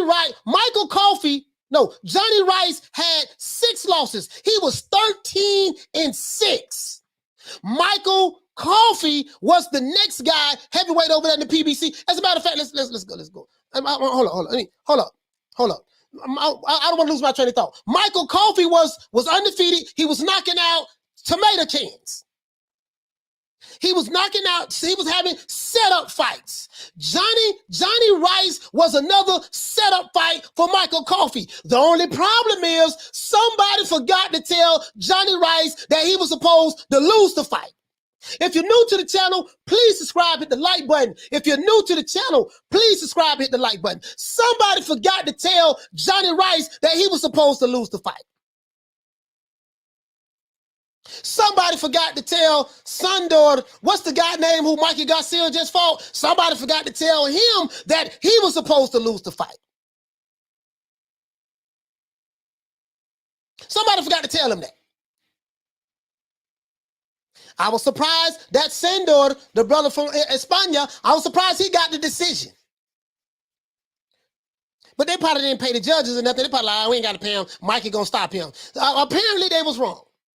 Somebody forgot to tell Johnny Rice, hey, look here, baby boy, we strategically pick you because in order to lose. He was 13-6. He was 13-6, guys. And he knocked out the undefeated up-and-coming prospect, Michael Coffey. This is how this shit works. Marvelous Marvin Hagler, before I continue, because this is almost over. Marvelous Marvin Hagler, when he got robbed at his first championship fight, Marvelous Hagler had 50 on his 50th professional fight. He finally got his shot at the middleweight title. His 50th fight. He had to fight 50 dudes, 40 dudes, 49 dudes in order to get a shot at the title. And his 50th fight, he ended up fighting for the title, and he lost. I think he lost to no, it was a draw. I think it was a draw. It was a draw. He clearly beat this dude. It was a draw. Marvin Hagler said, and Marvin Hagler was more like a free agent type guy. Marvin Hagler said, from this point forward, whenever I step into the ring, I would never let the fight go to the scorecards. And he knocked out everybody for 7 goddamn years straight. He was knocking out everybody. Became the undisputed middleweight champion of the world, all of that stuff. He was knocking out everybody, Marvin Hagler. He said, I would not allow it to go to the scorecards. Because what happened is you walk in situations that's already set up for you to lose. They don't tell the public that. The public don't know that the referee got the word already from the promoter who's paying them, that the judges got the word already from the promoters who writing their check. Imagine this shit. You fighting a fighter. Let's say I'm a PBC fighter, and I'm allowed to go across the street to fight Matchroom Eddie Hearn fighters. I'm not a Matchroom fighter, but I'm allowed to go across the street. If you're new to the channel, please subscribe, hit the like button. Shout out to everybody who's listening to this podcast on Spotify and Amazon Music. I walk into the arena. I'm the underdog. The crowd booing against me. They don't like me. Whatever the case may be, it is what it is. The referee works for Matchroom, works for Eddie Hearn. The judges work for Eddie Hearn. Everybody in there know what time it is. All the Matchroom fighter has to do is make it to the 12th round. You're gonna win, right? It's gonna be a split controversial decision. It's your job as a fighter to know what you're walking into. It said, you know what? I know they brought me in here to lose. I'm finna knock this motherfucker out. Because if you knock him out, they can't rob you if you knock him out. Let's go. Let's go. Hold on, guys. Hold on. And following their boxing dreams, I don't say for that. I'm not saying it to scare you either. I'm saying this because you need to know. You need to take care of yourself and your career, and that when you walk into any show, You need to know how to dictate the terms on how the match will be made. And if it smells rotten and it smells dirty to you, right? This show has been planned for 6 months, but you get the call 2 weeks before the show date. You get the call 2 weeks before the show date. Aesop Cruz, he got the call that he was going to fight Tank Davis Win about 2 or 3 weeks before the show date. about 3 weeks, about a month before the show date. Now if Cruz fuck around and win, he's a PBC fighter, though. He's a PBC fighter. But you get what I'm saying, though. He's a PBC fighter. This is the in-house fight. This is the in-house fight, guys. I'm telling you right now, Aesop Cruz is going to get knocked out. Telling y'all right now. He's a PBC. Manny Pacquiao promotes him. He's promoting the company. And he's a PBC fighter. Listen, he finna get his ass. I'm telling you right now. Shout out to Bobby Ruff for dropping that half for bam, dub on your boy. Hey, Leroy. Super chat received. Playtime's over, boy. He said the pay-per-view numbers may be lower by Bob because Terence Crawford, TBC, embarrassed him when he said that he was handling his own career. Exactly. That's what Crawford was talking about. Crawford understands the business on Bobby Ruff because he done been through it. This is why he couldn't get fights, with PBC fighters because of the politics. And man, I ain't finna be having you go across the street fight them dude. We ain't finna do no joint promotions. Al Haymon ain't doing no joint promotions. No, we got a whole bunch of in-house fights that we got over here, baby boy. We ain't finna be doing that. And then the fans talking about he ducking Spence or Spence ducking him, or whatever the case may be. No, ain't nobody ducking nobody. Now, ducks do happen now. I ain't gonna lie. It do be some fighters that outright say, man, I ain't finna fight that dude. And that does happen. Not gonna lie, that does happen. But this is why we don't get the fights, guys. This is why we don't get the fights. That's all I'm saying. That's all I'm saying. This is why we don't get the fights. So me being a fan of the sport of boxing, I don't want to hear that shit. No, something needs to go off in your head to go, uh-oh, like your B-side, right? And you need to know that. And knowing that, you can navigate the waters a little better. Just know that many people out there, they're not looking for you. They're not in your best interest. Even if it's a guy from your gym setting you up with the fight, he might be doing this as a favor to his friend. You know, it might be his friend's kid who's going to be. So here we go. He said, if you're a B-side, why am I talking about B-side, A-side? You notice Floyd Mayweather always say, I'm the A-side. I dictate the terms and this and that. You guys need to understand exactly what they're saying. You guys have to understand exactly what they're saying. I'm the A-side. I'm the one to dictate the terms. You're just here just to get the check. Yada. I heard from Mayweather tell Marcos McDonald that when he had them paid him $1 million to change gloves, not to use the horsehair gloves. I'm the A-side. So when he says I am the A-side, what is he saying? What's the code word for A-side, guys? The code word for A-side is I'm going to get most of the money. The judges we're paying for the judges. The referee is there and we're paying for the referee. Everything is stacked against you.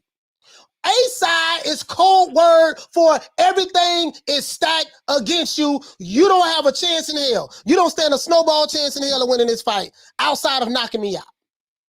That's what the A-side means. I'm the A-side. It doesn't just necessarily mean the money. It doesn't necessarily just mean the money. It just means that I'm the A-side. Now, PBC, they have these 360-degree deal contracts. That's what they have over there, right? Shout out to all of the boxing content creators out there, man. Whether I agree with you on a lot of stuff or not, shout out to you guys. But I want to tell you guys about the politics of this shit. Well, anytime you hear a fighter says that, yeah, man, the politics of boxing, this is what he's talking about. If you are a fighter that's in the doghouse, you will not be getting fights anytime soon. Ask Gary Russell Jr. If you are the favorite son of a particular fighter, of a particular promoter, guess what? You'll get fights all the time. Canelo Alvarez decided, no, I'm leaving that golden boy shit. I ain't signing no more long-term contracts. I want to fight on a fight-by-fight basis. Canelo Alvarez and Reynoso are some smart mothers. Yes, they're very smart. Whether you like Canelo or not, you have to admire his business savviness now that he's left Golden Boy. Anthony Joshua is another guy that's very business savvy with his promotional team. So you have to protect yourself, guys, not only inside the ring, but outside the ring. And you need to protect yourself outside the ring first. Because you have to understand, anytime, listen, so why are we doing this show? I want to explain to you guys. If you're new to the channel, please subscribe, hit the like button. If you're new to the channel, please subscribe, hit the like button. Shout out to everyone who's listening to this podcast on Amazon Music and Spotify. When you hear a fighter say, I'm the A side, I'm the A side, I'm big, I'm the A side. You know, you're gonna have to take whatever we decide to give you. That's code for saying, look, when this shit go down, dog, everything go. Now, that fighter may not mean that. That fighter may not mean that. But I'm saying as it relates to Floyd Mayweather, when Floyd Mayweather says A side, meaning we gonna dictate which gloves you wear. The referee we paid. The referee is on our side. We paid him. You never ask yourself who paid the referee check. You see the ref, but you never ask who's paying the ref. The promoter paying the ref. Who's paying the judges? The promoter's paying the judges, right? Well, some people may say, nah, it's the sanctioning bodies that pay. Whatever. If this fighter is an A-side fighter and he's fighting a B-side fighter, that B-side fighter better knock this dude out. Because if it go 12 rounds, guess what? You ain't got to worry about winning that fight. Unless you just beat him down so bad, knock him down 5-6 times, if you do that. Look at how Tyson Fury fought Deontay Wilder in the second fight. In the first fight, when Tyson Fury fought Wilder, he fought cautiously, listening to Ben Davison, and he got dropped twice, and he felt like that he got robbed, that he really beat Wilder, and that it was the draw was the wrong decision. What did he do? He said that, you know what? I know that if I come to America and fight this guy again, I will not get a decision. So I got to make sure that I knock this guy out, that I stop this guy. So he got another trainer, and he worked specifically on stopping his opponent because because Tyson Fury already knew the judges are going to be against me, the referee. That's what he felt like. I'm not saying he's right, but that's what he felt like. The only way to guarantee victory in the sport of boxing, when you're walking into a situation, when you're dealing with another promoter, is you got to stop that guy. Because if it go 12 rounds and it's close, guess what? Your ass ain't going to win that fight. And this is what I'm saying. Now, I broke down the economics of this shit already. When it comes to these fighters making this money over there with these 360 deals with the PBC. This is why Adrian Broner is complaining. Man, I want all my money. I'm tired of you giving me $1,000 a day or something such. He's on the allowance. And if Adrian Broner is on the allowance, I'm pretty sure the other fighters with the PBC is on the allowance as well. Oh, coach, man, you ain't got no proof of that. No, I don't. I ain't got no proof of it. I don't have any proof of it. That's true. I don't have proof of it. But I just find it hard to believe that Adrian Broner would be on an allowance and the other fighters are not being on an allowance as well. I just find that very hard to believe. This is why I say, guys, if you are a fighter, get your own attorneys. If you can. Get your own management team that you can trust. And when you're negotiating these situations, make sure that you understand what it is that you're getting into. And know that when you step in the ring against an A-side fighter, we better beat his ass and knock him out. Understand that. So the PBC Witness Protection Program is there for a reason. Why? Because this job is to protect its financial interests. We cannot allow to have our fighters fight dangerous fights outside of the PBC. So we have to put together a witness protection program to protect our fighters so that they will not fight outside of the PBC. We will only have in-house fights. This is why you have the witness protection program. The only problem is this. The fans, us, we are tired of it. The fans are tired of it. We tired of the cherry picking. We tired of. But this bum is taking the easy matches, fighting other bums. The gig is up. We know what time. We know what time it is. No. We want to see the best fight the best. We want to see the best fighters fight the best fighters. I don't want no more goddamn strategically choreographed careers. Now, of course, will the PBC Al Haymon listen to me? Of course he not. I ain't nobody. To him, he a multi-millionaire. Well, Bob Arum listen to me? No, that man 100 years old. He ain't gonna listen to me. Well, Eddie Hearn listen to me? No, of course not. Even though Eddie Hearn matchmaking been kind of bad lately. His matchmaking been kind of bad lately. I'm not talking about the Joshua fight. That was a 50-50 fight, but some of his matchmaking been kind of bad lately. Frank Warren ain't gonna listen to me. But I want you to know that this is what's going on. A lot of these guys, they ain't making what you think they making. And if you're a fighter and you hardly getting fights like over there with the PBC, you're fighting once a year, once every 18 months. Well, how you gonna make money to feed your family? So when people tell me, yeah, and they got to go across the street and go sign with the PBC, that's where it's at. What in the hell are you talking about? Nigga, do you see all these people on the PBC who just sitting here can't get fights?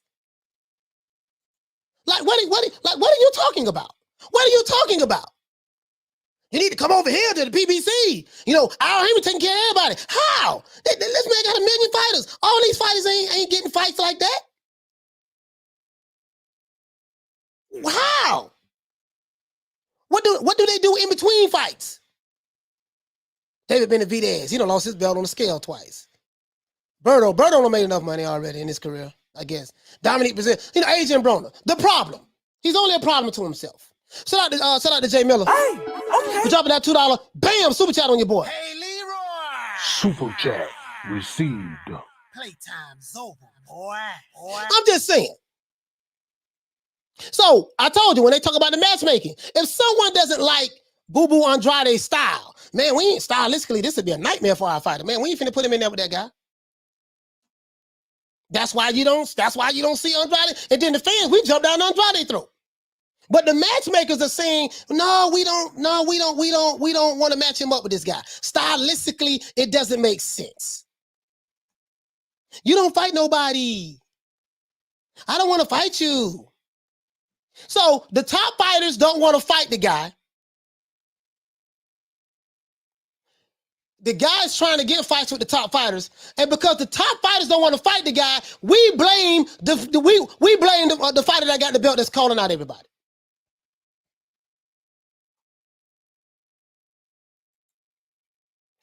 Make that make sense to me. The fighter is calling out the other champions so that he can fight them.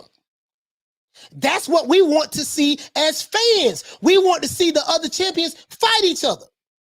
When that fighter who is calling out the other champions is not able to land that fight because that other championship fighter is on the Witness Protection Program and he's not allowed to cross the street or meet in the middle of the road and fight anyone else because stylistically he may lose this fight, we blame the fighter that's doing the calling out. Shit don't make no sense. He said, Nobody's Day Boxing, I think Tank will get hurt at some point in the fight. Man, I don't know, man. I don't know. Danny, what you say, fam? He say, Tank's team has him ducking his own shadow. Pity because Tank's advantages are taken away in sparring equipment.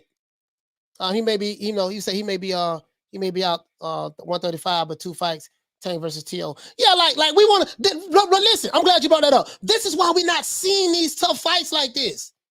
The matchmakers looking like, man, I don't know, man. God, this ain't making no damn sense here, man.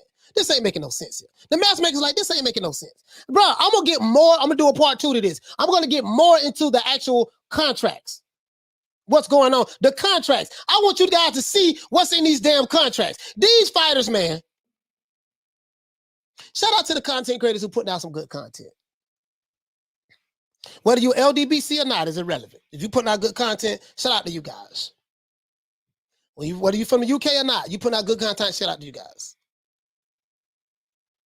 These fight, bro. Listen, bro. Let me explain to you let me explain to you guys, as I said before, the 360 deal is. Just imagine you're getting a job, right? Let's say you're a plumber. Let's say you're an auto diesel mechanic, right? And you're an independent contractor. Fighters are what? Independent contractors. Fighters are what? Independent contractors. Fighters are independent contractors. Imagine if you are a independent contractor, a plumber, electrician, you sign a 360 deal with a company. Say, you know what, baby boy, man, we like it, dog. We're gonna go ahead and just sign to this deal, this long-term contract right here. Make sure you stay, make sure you keep doing your thing and yada yada yada. We're gonna make sure you keep you right. So you all happy, right? And let's say they say, and on top of that, baby boy, we're gonna give you an advance. Here you go. An advance on future earnings that we expect that you wouldn't be making. And just imagine it, right? Imagine it. You happy, you doing the butterfly, one leg up, Tootsie Roll, you doing all of that stuff, right? The WAP, I'm old school, you know what I mean? But you doing all that stuff, right? You happy as hell. You in the club with your gold, with your chain on, you got diamonds, you got a Gucci belt, everything Gucci. You drive around in rental cars, limos, private jets, $50,000 a pop. Somebody paying for that. Hey, okay. Anytime you see a fighter, whether it's Big Fish or Big Charlo or Crawford or any fighter flying in a private jet, somebody's paying for that. That's coming out of somebody's pocket. I been hearing these dudes, yeah, man, Al Haymon take good care of his fighters. He had them flying around in private jets. Yeah, they fly around in private jets, some of them. Who paying for it, though? It's coming out of their pocket. He ain't telling them that, though. It's coming out of their pocket. To this day. It's coming out of their pocket. Hey, okay. For real, though. He ain't telling them that. He said, new meaning to boxing, I feel matchmaking can also be used for building a fighter's skills and trying new skill sets. You're exactly right about that. Matchmaking is definitely good for that. You're right about that. I believe Devin Haney and Bill are using the same method to give Devin Haney exposure. Yeah, exactly. No, you're right about that. Matchmaking is used, guys, in order to build up a fighter's skill, especially in the beginning. Listen, now, let me explain something to you guys. I'm not saying there's anything wrong with matchmaking and cherry picking when you're first starting out. When you're first starting out, it's good to matchmake and cherry pick because you got to boost up a young fighter's career. There's nothing wrong with that, right? There's nothing wrong with that. But when you are a championship fighter, guys, and you're saying this guy's the best fighter in the world, you're saying Terence Crawford is the best fighter in the world, you're saying Errol Spence is the best fighter in the welterweight division, and Keith Thurman and this guy, and none of these guys have fought each other, that's some bullshit.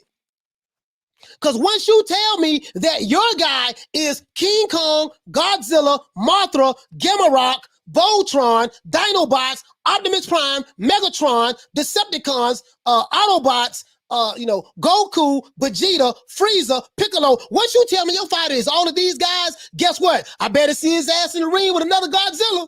I better see his ass in the ring with another King Kong. I better see his ass in the ring with another Goku or Frieza or Vegeta. I don't want to see him in the ring picking cherries. But this bum is taking the easy matches, fighting other bums. Yeah, I want to see that. When you tell me, man, Charlo will put Canelo to sleep. Charlo will put Canelo to sleep. Okay, I don't want to see him fighting no more goddamn Juan Montiel's then. I don't want to see that. She said, forget that. Book me a commercial flight in the section.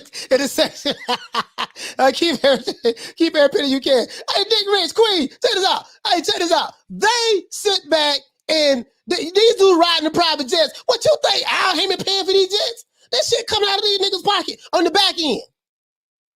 Hey, check this out. Don King used to pay his fighters, right? Let's say a fighter get $1 million. Hey, Nick Rich. Let's say a fighter get $1 million, $2 million payday, right? $2 million payday. Off the rip, $1 million go to Don King's son, which is funneled back to Don King. So that leave you $1 million left, right? And then 33% go to Don for promotions. So I leave you about $670-some thousand, $660-some thousand, right? Then your trainer get 10% of that million, of that $2 million. So that's $200,000 right there. So I leave you for something, right? And you still got to pay taxes on the two. about 39, 40%. Man, and then don't mess around. Yeah, man, we flew your family out. We flew your family out to the fight so they can watch the fight. Who do you think paid for that? You think the promoter said, you know, out of the kindness of my heart, I just love you so much. I'm just go ahead and get on this private jet and fly around the world and, you know, go where you want to go, Jamal Charlo. Oh, just go everywhere. You know, you're doing good. Go and don't worry about it, baby boy. Here go your entourage. You guys get this limo truck. Don't worry about it, baby. You know, it's on the company will take care of it.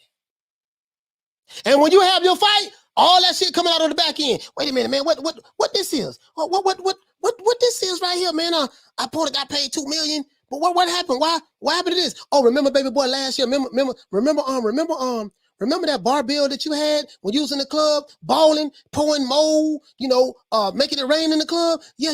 We deducted for that. Oh, remember that limo? Remember that limo that you rode in? You had about 20 dudes in the entourage, your whole crew? Yeah. But I thought that was on the company. No, we deducted from that. Remember the time? Remember that private jet that we flew you and your mom and everybody to the fight scene? Yeah. We deducted from that. Remember that time you did the press conference and you know, you wanted to bring extra people to the press conference. You was only allowed to bring 5 people, but you wanted to bring like 25, 30 people so they can have a section to cheer you on during the press conference. Yeah, we deducted for that too. And you still got to pay me my 33%, baby boy. Oh, remember that lawyer? Remember that lawyer that I recommended that you use that belonged to the company? Yeah. Oh, yeah, he got to get his cut too. Well, what? But I thought, I didn't know. Yeah, that's how it works. That's how it works. Pretty much. So these dudes ain't got, bro, these dudes flogging, dog. They fly. It's an illusion. It's like, listen, this what's going on in boxing. It's like a rapper. We ain't talking about the Kanye Wests and the Jay-Z's and stuff like that. Those guys got it. But the new rappers that's coming out, the guy that's hot. You might, oh man, he balling, boy. But the dude got it. Listen, you looking at a 4-minute, 3.5 minute video, and you're thinking that all of this shit is real. No, the girls are models. The cars are rented. The jewelry is fake. The money is prop money. I know it looks good. This is what's going on in boxing. Now, I ain't saying the money they got is prop money and stuff like that, but I'm saying the illusion that things are going well. Do you notice? Because some people like Canelo Alvarez, Terence Crawford, Anthony Joshua, Deontay Wilder, you notice you don't see them guys flashing and all on the gram. I got eyes. You don't see them doing that. But this ball been taking the easy matches, fighting other balls. Canelo got a net worth of over $140 million. I don't see the nigga. I don't even see him wearing a chain. I'm not saying he don't. I'm just being facetious, of course. But you get what I'm saying. The guys who flogging meaning camouflaging, pretending that it's something that it's not. I feel bad for them because they're young and stupid and they don't know. And there's going to come a time, and I said this before in the show, it's going to come a time when these dudes get old enough, reality is going to set in, and they're going to say, hey man, check this out, baby boy. I want to audit those financial records just to make sure everything going to up and up. I want to audit those financial records just to see if everything Gucci. Just to see if everything Gucci. You see what I'm saying? They might not be making the kind of money that you think they are. The Queen Arlette says Wilder does. You get what I'm saying, though. You get what I'm saying. Sometimes it ain't what it seems to be, right? Sometimes not what it seems to be. So when you hear a fighter say, I'm the A-side mean a whole lot of shit now. A-side ain't just, yeah, he's just the A-side. He's supposed to get the most of the money. No, it ain't just, that ain't just it. A-side fighters gets to dictate his promotional company. They dictate everything within the show. Within the show, because when you're going to a fight, you're going to an event. You're going to a show that's being put together by the networks, the promotional companies. They control everything. The promoter is supposed to work for the fighter, but the way the contracts are set up, the fighter works for the promoter. Make that make sense to me. The promoter makes money off of the skills of the fighter. Boxing is the only sport where the person who's supposed to work for you, you end up working for them. Just imagine you being an independent contractor, you have your own business, right? You hire an employee to come work for you. Your job is to make sure that you can get me, promote me, put me out there, make sure you get me some of these top fights, right? And for you doing that, you get a percentage. So it's advantageous to that promoter. Say, hey, man, you know what, man? Yeah, let me go ahead and every time I get him a good fight, I'm going to get a cut. But when you sign the contract, it's the other way around. Fighters begging for fights. Come on, man, I need a fight, dog. I need a fight. You got with this fighter. You got with this promoter so he can do that for you. You signed a 360 deal. You don't even know what you're looking at. Just signing. They, give you a little signing bonus. Using the company attorneys, using the company accountants. Who the hell the company? Listen, if you're a fighter and you're using PBC attorneys and accountants, you got to come on, man. If you are a top ranked fighter and you're using Bob Arum's accountants and attorneys, come on, man. If you are a matchroom fighter and you're using Eddie Hearn's accountants and attorneys, come on, man. You're getting raped. I don't care how many pictures you're taking on Instagram. They come in with the flam with you. You need to understand this. The dirty politics. So when you hear fighters like me, man, the politics of boxing, the fighters never get into what they mean by the politics of boxing. The matchmaking, the cherry picking. These 360 deals and all kind of unscrupulous stuff. I use Don King as an example. Why? Because Don King is the perfect example of what's going on 9 times out of 10 in the sport of boxing right now. That's why I use him as an example. I understand getting paid off a fight, but 50%? 50%. Dog, you taking more than what the IRS gonna take. How you a promoter, you work for me, but you taking 50% of my money? For a manager that works for the promoter.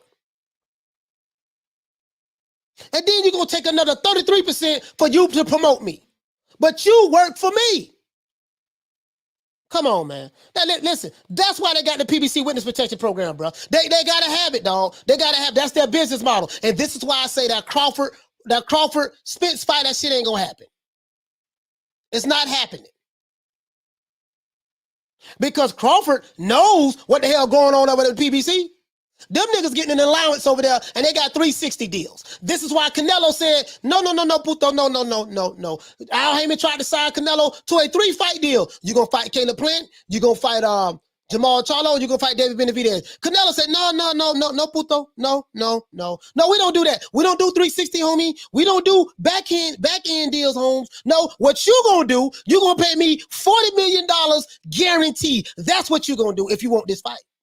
If you want me to fight exclusively on PBC, it's going to be a 1-fight deal, and you're going to pay me $40 million. That's what it's going to be.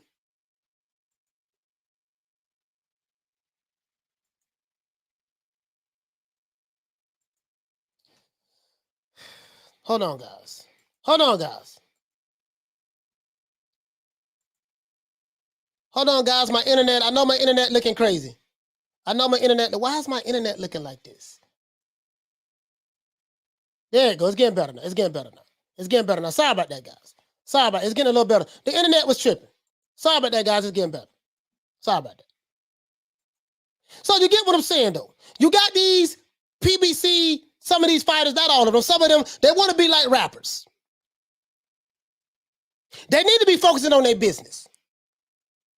Everything is not always what it seems. I don't give a damn about how nice it looking. He in a big house. Yeah, who own the house though? And if you got a 360 deal, then guess what? If you got a 360 deal, let's say Errol Spence wanted to start a business that has nothing to do with the sport of boxing outside of the PBC. Let's say he want to start he has a ranch, right? He want to start a horse breeding business. Al Haymon is going to get a cut of that if he has a 360 deal.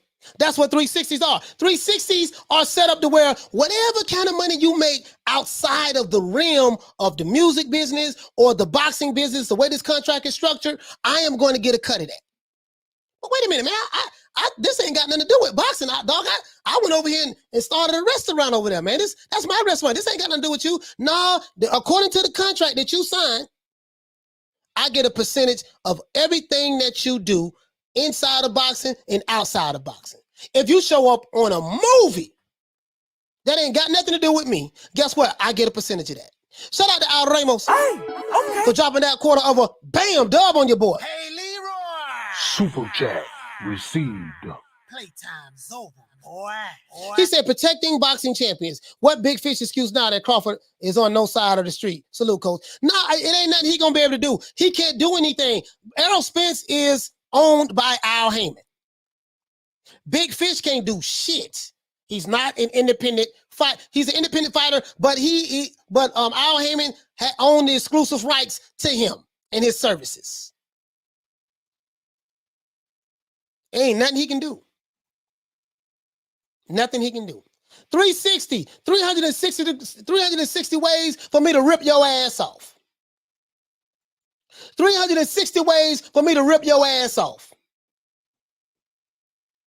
Imagine, you are an electrician, you are a trainer, you're a boxing trainer, right? And let's say you got hired by Top Rank to train one of their fighters, to train Teofimo Lopez. You got hired by Top Rank. And let's say you didn't read the fine print in the contract. Let's say you didn't read the fine print in the contract.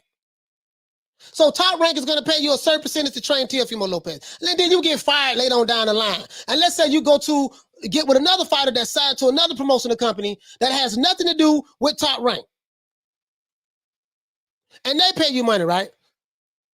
And 10% of the money that you're making by training another fighter has to go back to Top Rank. You be like, wait a minute, man, I got fired by y'all. I don't, how y'all taking money from me? Oh, well, when you signed this contract, this a 360 deal. This contract exclusively says if you find any other employment outside of us, if we fire you, get rid of you, terminate your contract, send you anywhere, if you have find any other employment outside of us, we still get a percentage of everything that you earn for the rest of your life, or for 10 years or 20 years or 30 years. So when you tell me about Al Haymon and PBC, that's the place to be. Nigga, please. To this day. Now, do I have any tangible, concrete proof that this is exactly what's going on with these guys? No, I don't. But I've been hearing a whole lot of stuff from some reliable sources. Agent Broner is just the tip of the iceberg. The PBC Witness Protection Program is real. This is why you always going to see most of those guys, 98% of the time, they are fighting in-house, cherry-pick, match-make, set-up fights. This is why when Leonard Ellaby and Tank Davis did the interview, did the press conference promoting the Aesop Pitbull Cruz fight, and when Leonard Ellaby said that this guy is coming to take Tank Davis' head off, and Tank put his head down and he started laughing, started smirking. This is why he was smirking. They already know that this is some bullshit. They know this already. They know this already. Man, this dude don't got to stand a chance in hell to win this fight. They know this already. Their job is to try to convince me and you that, hey man, this guy got a chance. That's their job. As a matter of fact, let me show you this, because some of you guys ain't see it. Some of you guys ain't see it. Let me show you this video. Because some of you guys think I'm capping, right? Some of you guys think I'm capping. Now, hold on, I'm fixing to show you right now. Some of you guys think I'm capping. I'm fixing to show you right now. I'm finna tell you right now, they already know what time it is. That's why I'm not paying for this fight. I'm not paying for this fight, and I'm not paying for that fight. I'm just being honest with you. I'm not paying for the fight because, bro, I seen everything I needed to see. I'm pulling it up right now. I want to show you the receipt. Hold on. So I'm pulling it up right now. Okay. Hold on, guys. I got a lot of videos. I want to show you what I'm talking about. I want to show you exactly what I'm talking about. All right. That's Nacho. Here we go right here.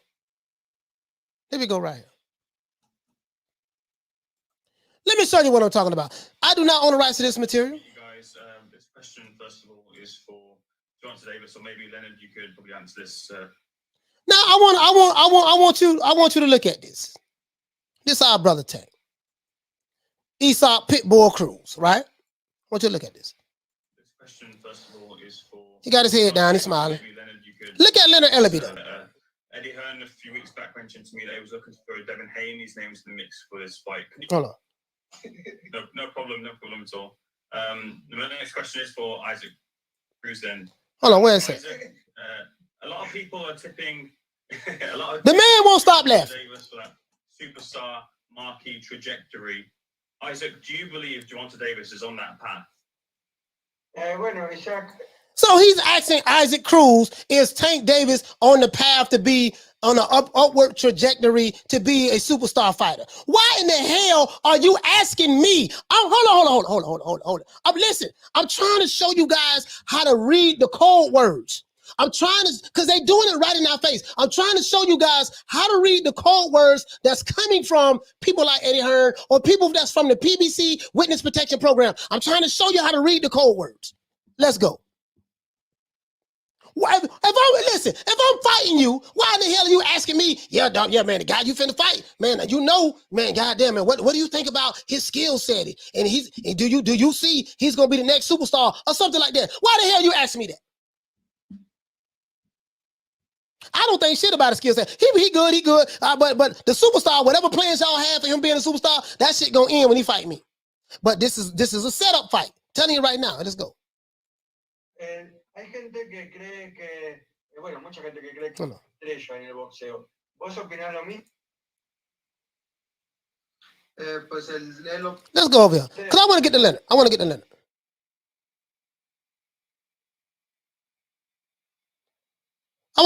Hold on. Where's Leonard at? Leonard's supposed to be talking. Leonard is supposed to be talking. Where's the one with Leonard talking? Ojo que lo voy a poder. It's impossible to for each. Who would you like? That's my job.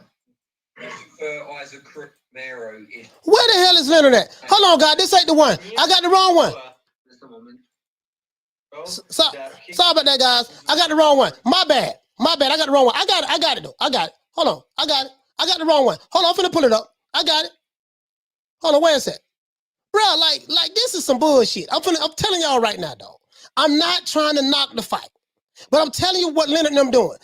Listen, I'm telling you what they doing, dog. I'm telling you what they doing. Hold on. I'm not falling for it.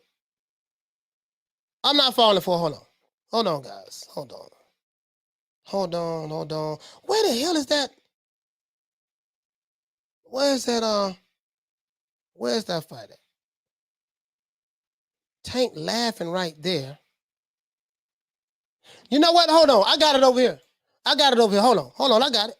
I got to show y'all this. I want you to understand the code words. When you start hearing the A side and, he's unrealistic in his, and what he's asking for and all of that stuff there, you guys, when you hear Leonard says, you guys don't understand how the business of boxing works. No, I understand it very well right now. It's about cherry picking. It's about matchmaking. It's about lying to us, making us think that we getting a great fight when this dude is a. But this ball been taking the easy matches, fighting other balls. And then we're not seeing the top fighters fight each other because you got your fighters in the Witness Protection Program. We know what's going on. We're not stupid. The gig is up. The fans is not stupid.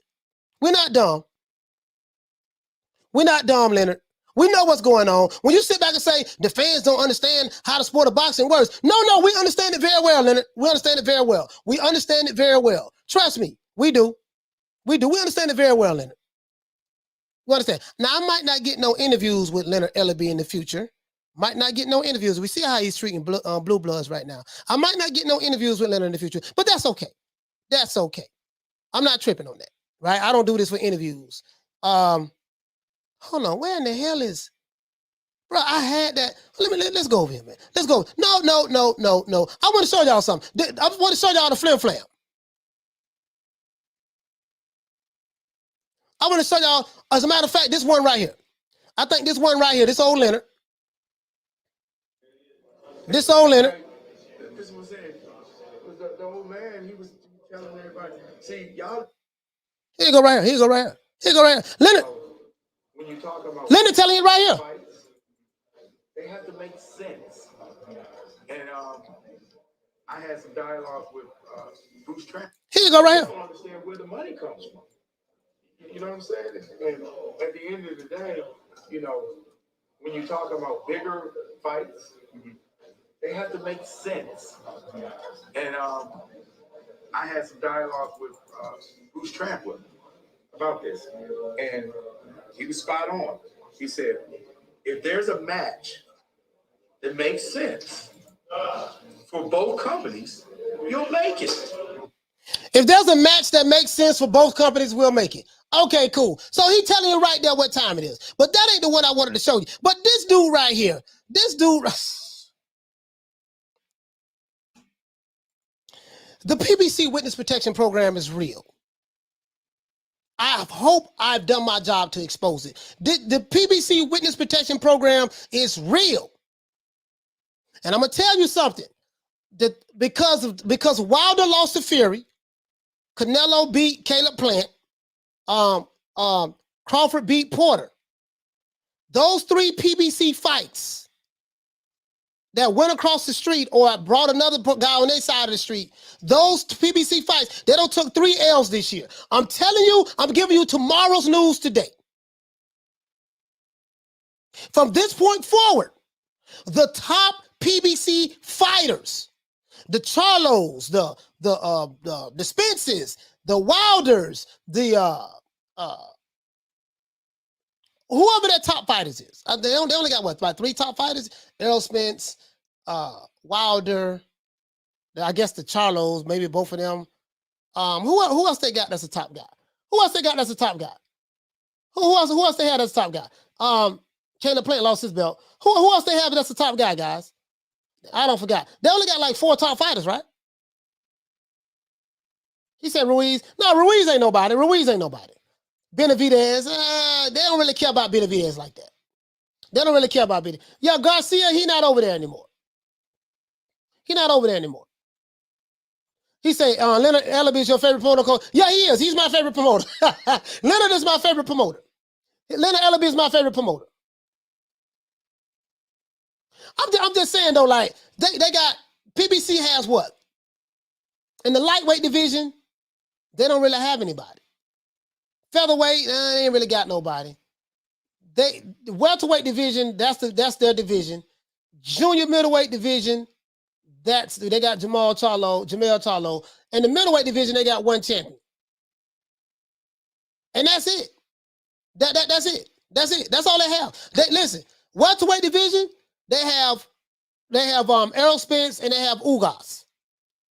Keith Thurman at home. He making babies. We ain't count him. He don't fight no more. They have 2 fighters, Keith Ugas and Errol Spence in the welterweight division. In the junior middleweight division, they have Jamal Charlo and Brian Castano. Jamel Charlo and Brian Castano. That's it. They're two. And Castano's not even a star. He's not even a star. So and Jamel is supposed to be a star, and he ain't making nothing. He's not a draw. He don't sell out events, and his pay-per-view numbers is terrible. So he ain't even, Jamel Charlo not even a star, and that's one of my favorite fights. He's not even a star. He probably more of a star on Instagram than anything. Then Jamal Charlo, he ain't making nothing either. But this bum is taking the easy matches, fighting other bums. Because he fighting bums. See, they cherry picking. Shout out to Mr. Calderon. Hey, okay. Dropping that $2. Bam, super chat on your boy. Hey, Leroy. Super chat received. Playtime's over, boy. He said Louis Ortiz. Oh, come on, man. Man, come on, man. Come on. Hold it, man. Hold it. Yeah, they ain't got nobody, dog. They ain't got nobody over there. No stars over there.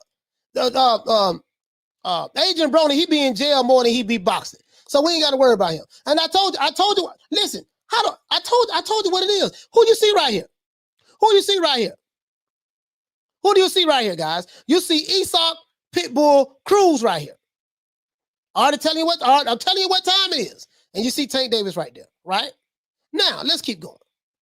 Kyron Davis, he just fought David Benavidez. In-house fight, right? And he took this fight on 2 weeks' notice. He took the David Benavidez fight on 2 weeks' notice. So he knew that when he took this fight, he was already destined for him to lose. He ended up getting stopped. They threw the towel in, but you get what I'm saying, though. His record is 16-3-1. Kyron Davis is a step-up fighter. He's a fighter who they can call on to make it look good. Ghost says, Blue got shut down like Fred Barber. He did Blue kind of wrong. He did Blue kind of wrong. But you see what I'm saying, though? Sergey Derevyanchenko over there. So they ain't really got nobody. Bro, look, they don't have come to the PBC. For what? What am I come to the PBC for? What they got? They got Tank Davis. That's 1 star. Anthony Durrell, he old. Andre Durrell, they ain't no stars. Austin Dule, ain't no stars. Robert Easton, we don't even talk about him no more. The Easter Bunny. Let's see. Who else they got? Chris Eubanks Jr., I don't think he over there no more. Brandon Figueroa, yeah, I don't know if he over there anymore. Bro, look at this, bro. Look at this. Javier Fortuna, I don't think he's over there anymore neither. They need to update this. But my point is this here. They got a bunch of goddamn fighters. They got a bunch of fighters, right?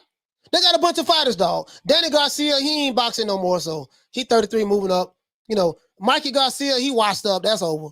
They ain't got nothing over here. Robert the Ghost Guerrero, he 50 years old.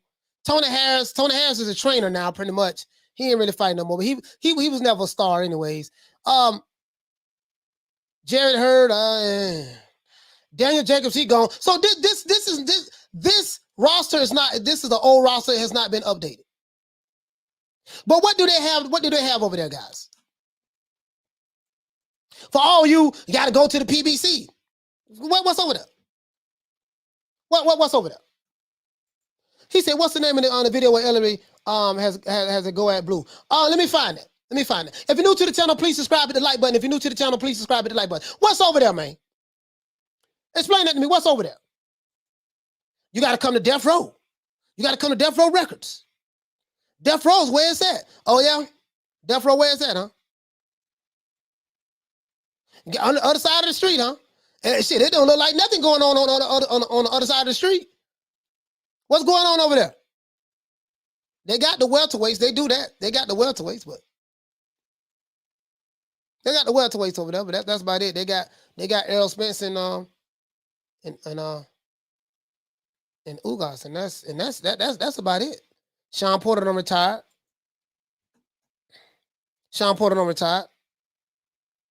Let's see. Hold on, guys. Hold on. That video. Damn, I had a bunch of those videos up, bro.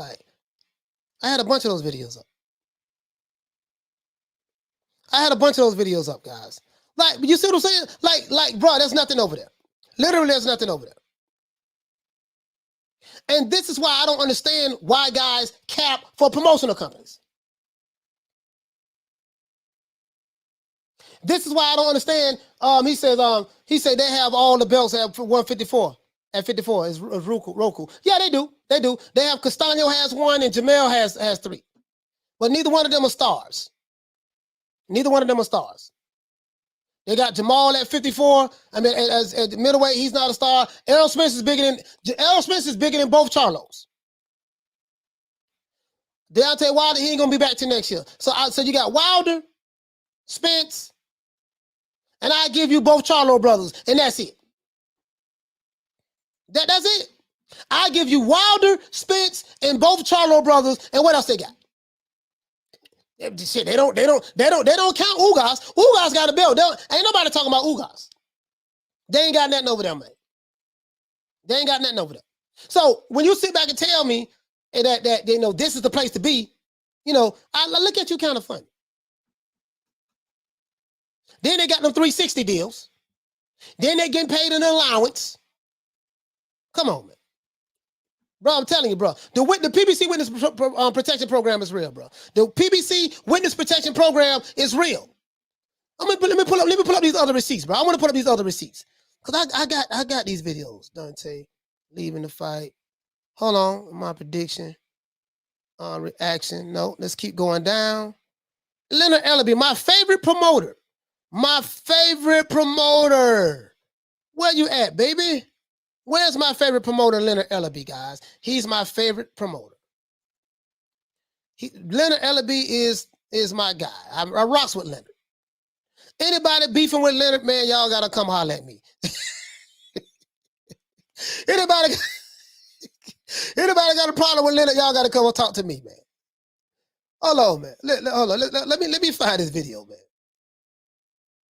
Let me find this video. Anybody got a problem with Leonard Ellaby, y'all got a problem with me. Hold on, let me see. I can't find it, dog. I can't find it. Boy, y'all better be lucky I can't find it, boy. There's a video out there, man, where Leonard Ellaby Leonard Ellaby, bro, was him and Tank trying to keep from laughing about this fight with Pitbull. I think it's here. Is it here?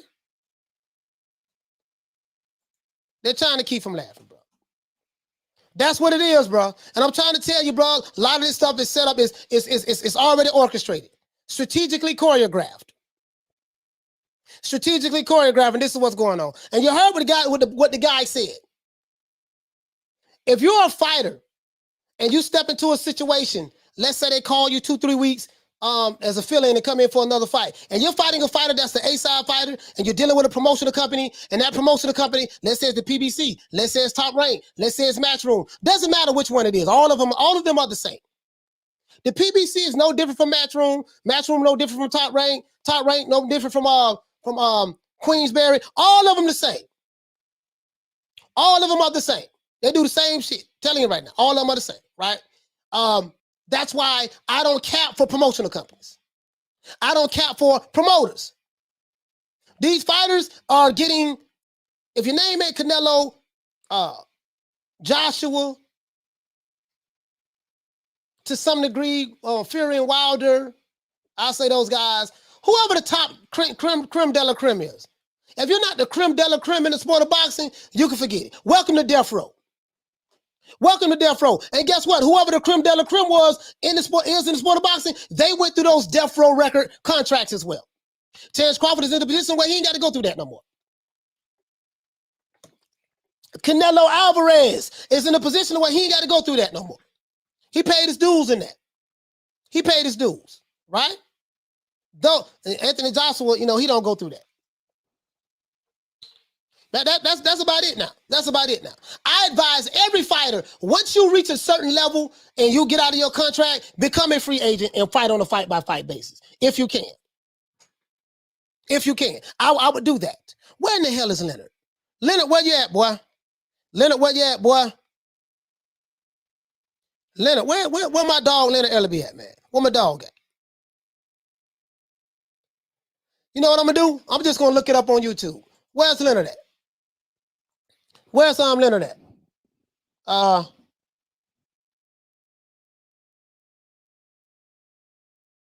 You know Leonard Ellaby is my favorite promoter.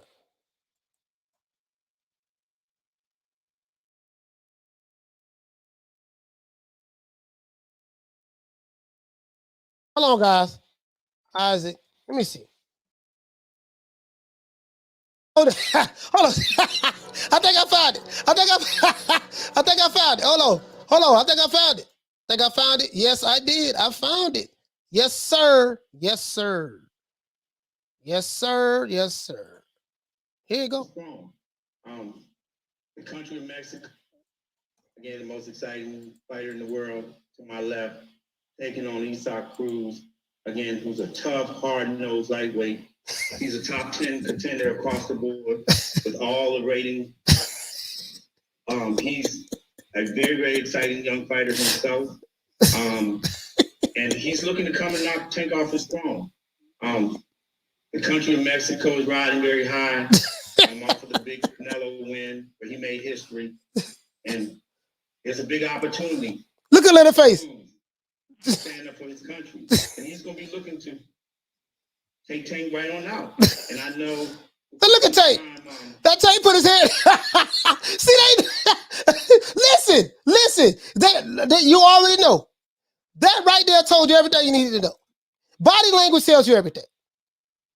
Body language tells you everything.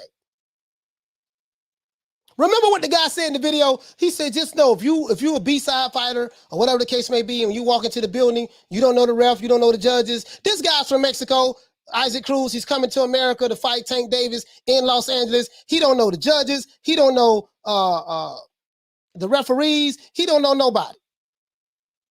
He's there to get knocked out. That's what he's there for. And that's what it is, bro. AJ Fanboy says he knows his BS when he said, yeah, you see it. You see it. You see it. You see it. You see it. Now you see what Tank did? He put his head down and went to biting his nails. So because he's trying to keep him laughing.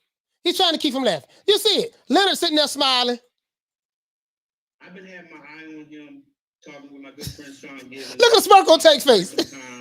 And I've had my eye on him really since he fought on Tank's undercard when we fought, in San Antonio. And I was very, very impressed with the knockout that he had against Magdalena. And I had this conversation with Sean, and Sean was saying that, look, he coming for your boy.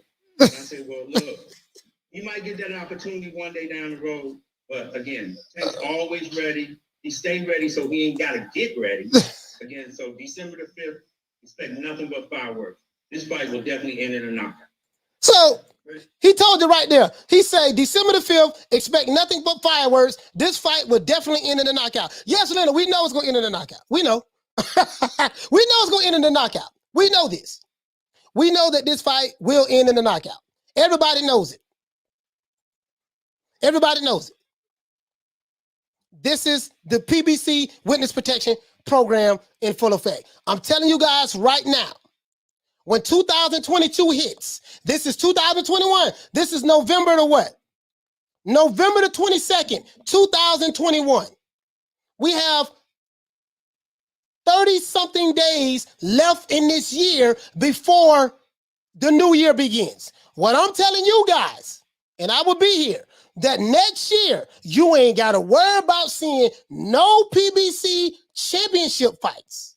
No, I mean the top guys. They ain't got about two or three top guys anyways. You're not going to see those guys fight any other cross-promotional fights. Everything going to be cherry picks. But this ball been taking the easy matches, fighting other balls. Hobos, strategically choreographed, because you gotta put yourself in their position. Wilder lost we lost the heavyweight title. We lost the super middleweight title. And then we lost one of our important fights with Sean Porter against the guy who we really wanted Sean Porter to beat. So we can stop talking about this Crawford and Spence fight. That didn't work out. So Al Haymon gonna hold a meeting with everybody in the PBC, the top echelon, Sam Watkins and all them boys. He gonna hold a meeting, and shout out to Sam Watkins, man. I hear he's a really good guy. He gonna hold a meeting, and they're gonna say from this point forward, we locking the doors and closing the windows. Everything is gonna be in-house, and that's why I say I don't see no Errol Spence in Crawford fight. I just don't see. I don't see it, dog. I don't see it, dog. I don't see it. I could be wrong, but I just don't see it. I just don't see it. Like, what are you gonna offer him? The man, listen, Crawford is a free agent. He's going to want guaranteed money. You just gave Canelo $40 million. You gave Canelo $40 million guaranteed. Canelo was so smart. He said, no. You're not going to give me a little bit of money and then tell me that you're going to give me the rest of most of my money on the back end. The reason why the back end contracts is bullshit, guys. I used to hit a lot of these YouTube channels. I ain't gonna say no names. Yeah, the PBC take care of their fighters. See, they get money on the back end. Let me tell you why the back end is so much of a bullshit.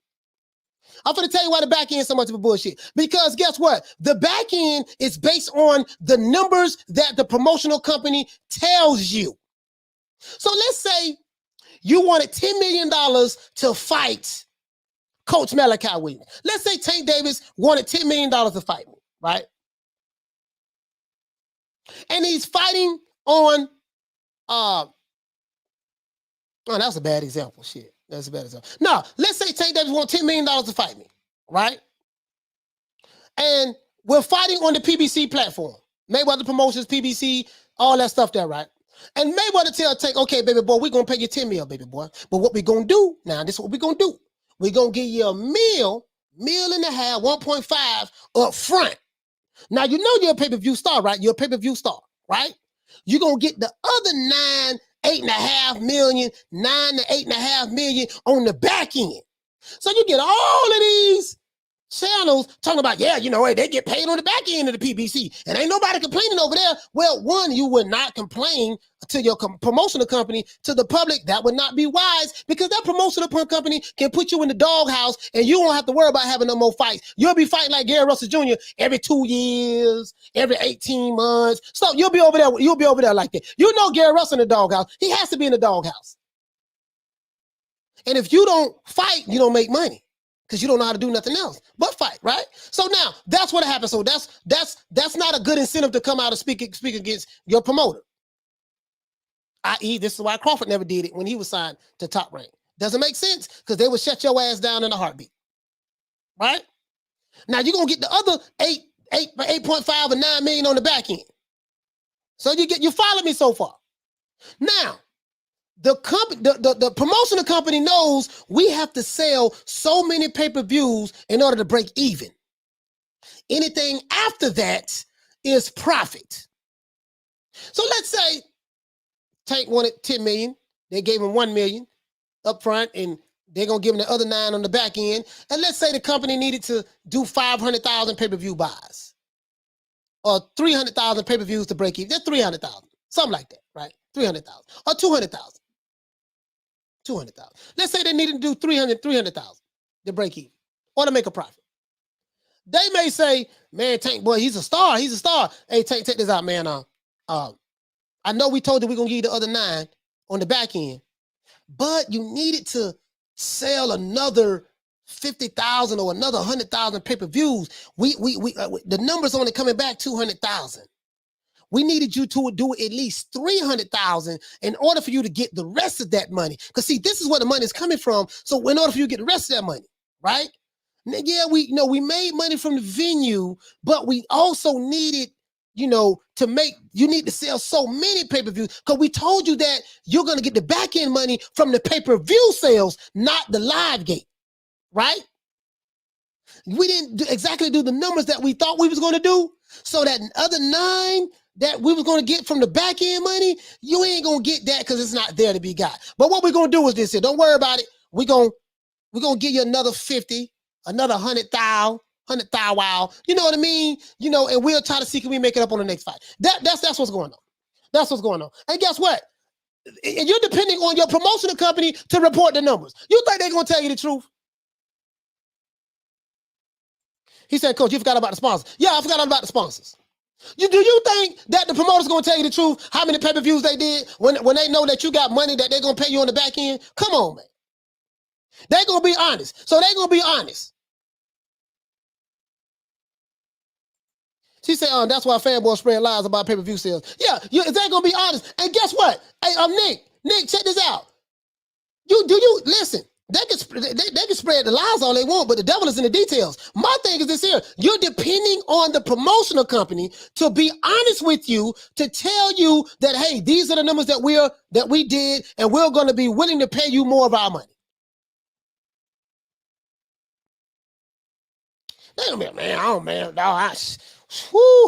Bruh, the numbers ain't turn out like we thought it was going to turn out. But the $1 million we gave you, you good on that. So this is why Canelo wasn't stupid. Canelo said, no, hell no. We ain't doing that back end shit, homie. No, I want $40 million guaranteed. You are not going to back end money me. That ain't happening. No back end. Spencer actually showing up to the fight but running out when Crawford won shows the play what the play was supposed to be. Yeah, he can't do nothing anyways. He can't do nothing. He said, "You are so on the money, coach." Yes, they're not gonna be honest with you and tell you exactly what the numbers is, so they can pay you the percentage that they said they was gonna pay you. They always gonna lie to you, dog. Always. No way's gonna be honest. Canelo was brilliant. Yeah, man. Yeah, Canelo wasn't going for that shit. And if you Terence Crawford, you're looking at what Canelo doing, man. Shit, Canelo like hell no. So if you listen, if the PBC want to make this Terence Crawford Errol Spence fight, I'm pretty sure Crawford is saying, "Look, this is my demand. This is what I want. I need all of this up front. I need guaranteed money. I need guaranteed money. We ain't doing no back end. We ain't doing no holla at me later. We ain't doing no we gonna make you a star. Damn all of that. Canelo got 40 million out your ass." And this is another thing. PBC, the Witness Protection Program over there. And again, I don't hate the PBC. I ain't got a problem with it. But the Witness Protection Program, or the organization also known as the Witness Protection Program, right? The PBC Witness Protection Program. Canelo got 40 million guarantee out of them. Can you tell me what PBC fighter got paid any big guarantee money? Anything that's not back end. If you're new to the channel, please subscribe, hit the like button. If you're new to the channel, please subscribe, hit the like button.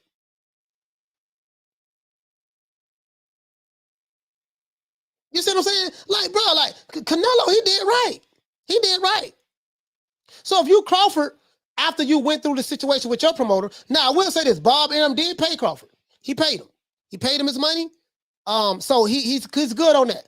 But if you're Crawford, you have to stay a free agent.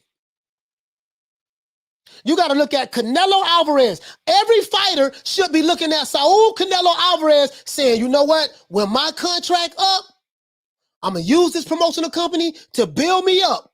When my contract up, I'm going to do what Canelo did." Now, I'm not saying that these guys are on Canelo's level. Please do not misinterpret me. I'm not saying that these guys are on Canelo's level. No one is on Canelo's level. I'm not saying that. All I'm saying is you put yourself in a better position. Don't sign no 360 deals. If I start a business, if I want to start a McDonald's franchise, buy into a McDonald's franchise somewhere and have a whole bunch of McDonald's franchises all over the country, I should not have to be paying you 10% or 5% of businesses that I start outside of the PBC that have nothing to do with the PBC. That's all I'm saying. That's all I'm saying. AJ Fanboy, he said exactly. Go to Hearn, beat his fighters, and then ditch him. Yeah. That's what people do. That's what people do. He said Showtime was involved in the Canelo fight. Exactly. Showtime the one put the money up. You're right about that, Jay. Showtime put the money up. Al Haymon didn't do it. Showtime put the money up. Showtime put the money up. To this day. Yeah, Showtime did that. True. Because Al Haymon wasn't putting up no 40 million for shit. He don't do that. He do back end. Canelo like, nah, we ain't doing that back end shit. Nah, we ain't doing that back end shit. Nah, I ain't doing that. Nah. I like that. I like that. He says people are pissed at Canelo because he helping himself to a slice of the pie and choosing how big it is. Listen, he's not wrong for that. The man ain't wrong for that, bro. The man ain't wrong for that. He says Thanksgiving coming, but Spence not giving us the fight. But listen, Spence can't do what he want to do. He is under the control of Al Haymon. This is why all the PBC fighters, what do they say? What do every PBC fighter says? Call Al. Call Al. This is what they say. All the PBC fighters say this. Whether it's the Charlos, whether it's Errol Spence, whether it's any of those top fighters, they call Al. They can't do nothing. They got them death row contracts over there, man. They got them Barry Gordy contracts over there. He said the networks are the ones with the real power. Yes, that's right. They bankroll the show. That's right. They bankroll the show any way you sign. That is true. They put the money up for the show. But you can sign a contract with a promotional company. The promotional company is going to get, they're going to get you know, whatever their terms is in the contract. He says, even Crawford getting $5 million up front, more than any fighter at the PBC. Yeah, they don't even get that much money up front over there. Everything is back end. We're gonna give you a little bit on the low, you know, like we're gonna give you a little bit on the low, and everything is gonna be based on shout out to the Queen Bless 365. Everything is gonna be based on the back end on the strength of the pay-per-view sales. I don't know if we're gonna give you a percentage of the live gate, we're gonna give you a percentage of merchandise. I don't know if they do all that. I don't know if they do all that. He said right before Bud dropped Porter, asked his corner who was up. They said Porter, and I agree with that slightly. Right after he asked, right after he took him out, Savage. Yeah. Yeah, man, they can't do nothing over there, man. They can't do nothing over there, bro. He said Al is their daddy. You know, man, I mean, you know. He said there was never size of the street. Hey, Zoe Life, yeah, man. Yeah, man. So I don't want you guys to get your hopes up, guys, on, you know, seeing any more big fights coming out of the PBC from fighters who are not PBC fighters. I don't want you guys to, you know what I mean? Because, bro, I'm telling you the game they playing over there, bro. This is the game. All promoters do it, though. All promoters do it. But I'm saying, the PBC Witness Protection Program is something else. And the fans are speaking out. We have spoken. Until we get the fights that we want the tough fights, and we are pushing the narrative now. We are the ones who are pushing these promoters, guys, to listen. We ain't buying this shit no more. When we see people like Leonard Ellaby smirking and smiling, when we see people like Leonard smirking and smiling, I say, well, look, history, and there's a big opportunity. You see what I'm saying? Got a smirk on his face. We're not stupid. And he's going to be looking to take Tank right on out. And I know for quite some time. When we see this, he's smirking. He put his head down and smirking. As soon as he said that he's looking to Tank right on out, they automatically know what the lick is. This shit WWE, dog. This shit is WWE. Tank already know what he probably already know what round he gonna knock him out in, what punch he gonna land and knock him out. He know what he's saying is some bullshit. This shit is WWE, bro. This is like Rock. This is like The Rock, and this is like The Undertaker and his manager. That's what this is.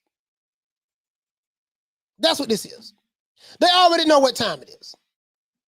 That's all I'm saying, dog. And this, and we're not stupid. See, this guy think we stupid. They think we stupid. But guess what? Until you put the best fighters fighting each other, we can't do that. We can't do that. We can't do that. Because this guy's too much of a good guy, good talent to be fighting dudes of that caliber. That's all I'm saying, dog. That's all I'm saying. I can't do it, dog. I can't do it. So all I'm saying is we are not going to be putting up with this shit no more as fans. These promoters think that we are the public, the paying public is stupid. They think that we don't know what the hell is going on. But this ball been taking the easy matches, fighting other balls. They think that we don't know they been cherry picking. But this ball been taking the easy matches, fighting other balls. They think that we don't know that these fights have been strategically choreographed. But this ball been taking the easy matches, fighting other balls. No, hell no. No, these promoters will have to come together and fight each other. Get out of the PBC Witness Protection Program. And my advice to any of those top fighters over there, now that I think about it, damn, they ain't got nobody really. They got Wilder. Andy Ruiz ain't nobody. I'm sorry, guys. He beat Anthony Johnson, won that. That was his claim to fame. But where he at now? He ain't nobody. And this ain't no disrespect to Andy Ruiz. I'm just his last pay-per-view sales told you everything you needed to know. You got Wilder, Spence, the Charlos. Cruiserweight, they don't have anybody really. Light heavy. Who they got at light heavy? Nobody really. Damn, they just got the welterweights, Ugas, Spence, junior welterweight. They got the Charlos, and the Charlos ain't nobody. And the Charlos ain't nobody. And this is not a disrespect to the Charlos. This ain't a disrespect to the Twins, but they pay-per-view numbers are like 100,000. They ain't doing nothing. So, bro, they got Wild and Errol Spence. That's it. They got 2 bullets in their gun. They got 2 bullets in their gun. He said they got sweet cheese. Yeah, no, he just Caleb Plant just got the bag. He ain't nobody. He was nobody before, and he's gonna go back to obscurity where he was from. Shout out to Big Money Texas. Hey, okay. We're dropping that $2. Bam, super chat on your boy. Hey, Leroy. Super chat received. Playtime's over, boy. Big Money Texas say he say they're treating us fans like casuals. Coach, hey, listen, but Big Money Texas, we ain't falling for it. We not falling for it. We see what's going on. And Boots Ennis, he said Boots, I don't know what to say about that, brother. He's not affiliated with any promotional companies. They're gonna try to keep him out until he bow down to come to one of those companies. He said they got 168. 168. No, listen. The only person they had at 68 off strength that was close to being a star was Caleb Plant. And the only reason people knew who Caleb Plant was because he was fighting Canelo Alvarez. Caleb Plant ain't had no fans like that. After Canelo beat him and took the belt, they ain't really got nothing. Now, they got David Benavidez there, but David Benavidez is 25 years old. He's not a star guy over there yet. He said, man, I'm crying. I just want to see Canelo versus somebody actually challenging. Yeah, we want to see that too. We want to see him. I want to see a 50-50 fight. I want to see like a Porter spit, like when Sean Porter and Crawford fought each other. People was like, oh, I don't know, man. Sean Porter, he ain't never been stopped, this and that. That left for, it wasn't no guarantee that even though the odds makers did have Crawford favorite. But I'm saying with the people, with the public, and I had Crawford losing the fight at one point in time in the fight. When Canelo fights, you automatically know who's going to win. Automatically know who's going to win.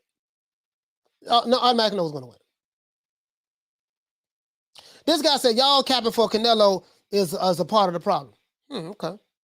I don't think we capping for Canelo. I'm just saying, my brother, that he's a free agent and he's negotiating his contracts. And that's all I'm saying. I ain't capping for nobody. I'm just saying, the Witness Protection Program. And I think you got a lot of people who cap for the Witness Protection Program, if that's the case, and the people are waking up to it. That's all I'm saying. Bro. Now I don't. You might be pro PBC, and this might be hurting your feelings, and I understand that. He says the only guy that is perceived challenged at 168, Benavidez. Yeah, and he doesn't have the star power. He says, what about I'm about to dodge 175 for 2 years to age out Bivlin and Beterbiev. He's the dude in the position. He do what the hell he want to do. He said, but Canelo ducking Andrade. Everybody ducking Andrade. Don't nobody want to fight him. I said in the beginning of the show that when the matchmakers, well, wait a minute. To be fair, Andrade is a 160 pounder and Canelo is a 168, right? 160 pounder, 168. So I don't, Andrade, unless he move up to super middleweight, I can't really say that he's actively ducking him now because he's in another weight division. You see what I'm saying? But now if Andrade moves up to 168 and he's supposed to, wait a minute. If Andrade moves up to 168, hey, Brian's son, if Andrade moves up to 168 because he's the WBO champion, he will automatically become the #1 contender to fight Canelo, according to the rules of the WBO. So that might be a move that Andrade needs to make. Now, if he moves up to 168 and Canelo drop the belt and say, well, you guys can't make me do this, I'm not going to fight him, then guess what? Then, yeah. But see, this is what I'm saying. You say Andrade fails to impress you. It's not even the point that he fails to impress you. He's a champion and don't nobody want to fight him. That's all I'm saying. If he doesn't impress you and Andrade is an easy fight, don't nobody want to fight him. That's what kills me with that. She says, I asked my husband how much it costs. He pays the bills. 800K times 80 is 64 million paid. Fighters, $40 million plus 10 mil is 50 mil. 14 million in profits, not including sponsorships at the gate. Yeah. That's all I'm saying. I get it. Okay, I get it. Andrade's style doesn't impress you. Okay, what does that have to do with anybody fighting him? Andrade waited till Triple G turned 40 to call him out. And Triple G still don't want to fight him. You see what I'm saying? Like, you know, I just don't get it. Like, I just don't get it. If this guy is not good, his style is terrible, he doesn't impress, that would make me want to fight him even more. Oh, I'm going to beat this dude. This is going to be easy. I think Charlo could beat Andrade. The only problem is I don't think Charlo believed that. Alan R., you have more faith than Charlo than Charlo does. I don't think he believes that. And then by him being a part of the PBC Witness Protection Program, he's not going to fight anybody outside of the PBC. He said he becomes a mandatory. Yes, sir, he would. He would. He says, he says, I got a feeling right before the stoppage that Porter was slightly ahead. Pretty competitive. Well, we know what the end result turned out to be. That's all I'm saying, though. These dudes, like, that's the only way that's going to happen. He says Andrade said he will move to 168 if Canelo wants it. Listen, forget if Canelo wants it or not. Move up to 168. You're automatically going to be the mandatory through the WBO for that WBO strap. That's how, when Crawford moved up from 140, when he became undisputed, to the welterweight division, he automatically was mandated to fight Jeff Horn. That's all Andrade has to do. That's it. That's all he has to do. He says, just be glad Team USA on ESPN didn't take Andrade approach onto the pro ranks. It would have been frozen out. Yeah, I mean, if the networks don't like his style or the promotional companies don't like his style or whatever, they're not going to make that happen. Hell, Andrade can't even get fights on the zone. Triple G is fights on the zone. Mugia fights on the zone. He's promoted by Golden Boy Promotions. It's crazy to me, bro. It's crazy to me. That's all I'm saying. If he is sorry, garbage, y'all call him doo-doo Andrade, all that stuff there. Why don't nobody? Why? Okay, listen. Why not take his belt? Boy started laughing at the man when he was throwing his best shots. Yeah, that's all I'm saying. He said, "Man, this is a dope show, very unbiased." That's all I'm saying, though. You feel me? I appreciate that, fam. True. Bruce Gold said Andrade takes out a man in 2 or goes 12. Which one you want? Bruh. He says the Charlos don't like to be challenged. Now, listen, bro. Listen, I'm telling you, bro. They got the PBC Witness Protection Program on there. You will be surprised. If you see any more cross the street promotions coming from them again. They've had a bad year this year with the losing their champions. They had a bad year this year. He said, Coach, did you collect your bet? Yeah, three people paid. 3 people did pay me. The 4th person, he hasn't been back over here. He says, Andrade is an awkward fighter. Hard for Charlo and Canelo to fight. But is that a reason not to fight him? Is that a reason not to fight him? If your fighter is as great as you say he is, this is the problem that I have. If Canelo Alvarez or Jamal Charlo, I can't even say Canelo because Canelo's at 168. But if Canelo Alvarez or Jamal Charlo is as great as you say they are, it should not matter how awkward Andrade's style is. These fighters here are so much superior than Andrade. That should make them say, my superior boxing skills are going to overcome his awkwardness. We're not going to, I'm telling you. So, am I making sense? Am I making sense? He's the champion. People should be lining up to get his belt. Exactly. Am I making sense? If this fighter, if Andrade is a horrible fighter, then why not get in the ring with him? Yeah, he's a horrible fighter. We're going to go in there and beat him and take his belt. Am I making sense, guys? And that's all I'm saying. If your fighter is as great as you say he is, then he should be able to overcome the stylistic challenges that Andrade presents. Easy. That's all I'm saying. That's all I'm saying. You know, it ain't my job to put up an argument for why Andrade should, we ain't gonna fight him because his style is horrible and this and that. No. That's not my job to count for the fighters. That's all I'm saying. It's not my job to count for the fighters.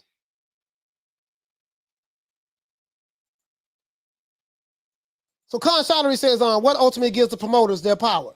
Is their deals with the networks, top tier? Yeah, see what it is? The promoters, you hit the nail right on the head, Conn. The promoters have these deals with the networks, right? So, and the fighter gets with a promoter because of what? He wants the exposure. The fighter wants the exposure. It's like a record company. The promotional companies are like the record companies. I am a young independent artist. I make songs that get people riled up, right? I'm going to sign with a promotional company, but don't nobody know who I am. Don't nobody know who I am, right? So I'm going to sign with the record label to get my song out there to the world. They're going to shoot a video and put it on their platform and make sure that I'm seen on MTV, BET, all on YouTube, everywhere, so people will know who I am as a rapper, as a singer. Well, it's the same thing with boxing. Fighters get with promoters because the promoters have the connections to the networks. And so when the promoter has connections to the networks, the promoter says, look here, baby boy, you come sign with Death Row, wink, wink. You come sign with Al Haymon, PBC. What we're going to do, baby boy, because of our connections with the networks, we'll be able to display your talent so the world can see. So this is what ultimately gives them their power, and this is what the fighters hope to get out of a promotional company when they sign with them. That's all it is. That's all it is. He said, I just want to see Canelo fight someone who actually move around, who can actually move around. Well, we just saw that. We just saw that. Caleb Plant moved around a lot. Caleb Plant moved around a lot. You see what I'm saying? He moved around a lot. He said fans of Andrade are really pissed that he can't get the fights. He needs to reach the next level. I get it, but if he's unhappy with the status, his business plan isn't working. Yeah, man, his promoter can't get him the fights. But that's all I'm saying, bro. I'm like, he says, let's talk about fights that's actually that actually might happen. Let's do this. I'm glad you said that. Let's do this. Because I have a schedule right here, right? I have a schedule right here, Adrian, that these are the fights that we have next, guys.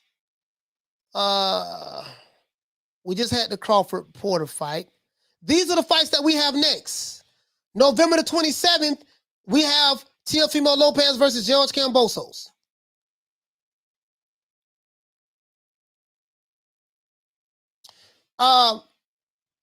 Same day, we have on Showtime. That fight is on the zone. On Showtime, we have Stephen Fulton versus Brandon Figueroa. And this is for the WBC and WBO titles on Showtime. Now, this is the fight I'm looking forward to seeing. This is the fight that I'm looking forward to seeing right here. I really want to see this fight. December the 4th, we got Lyndon Arthur. This is in the UK versus Anthony Yard, too. I'm looking forward to seeing this fight. The Queen Bless 365, what you say? She said no one wants to take an L. No one wants to take an L. No one wants to take an L, Bless, because they feel like if they take an L, you know, it's going to mess up their marketability. Everything has changed. You see what I'm saying? He said, why does he have 2 WBC belts? That's a good question. That's a good question there. WBC franchise, IBF, and WBO. So he has 1, 2, 3, 4. Where's the WBA belt? Doesn't he have the WBA? Oh, you know what? This is a typo. This is a typo. This is a typo, Teach. This is supposed to be the WBA belt. Teofimo has the WBA title, the WBC franchise, the IBF, and the WBO. This is a typo, my brother. Sorry about that. This is a typo. This is a typo. Shout out to Rich Mendez. For dropping that half for bam, dub on your boy. Hey, Leroy. Super chat received. Playtime's over, boy. He said Alvarez haters say the light heavies are weak. No, the light heavies are not weak. No, they are not weak. So Beterbiev and Bivol are fighting weak fighters. Name the fighters they have beaten.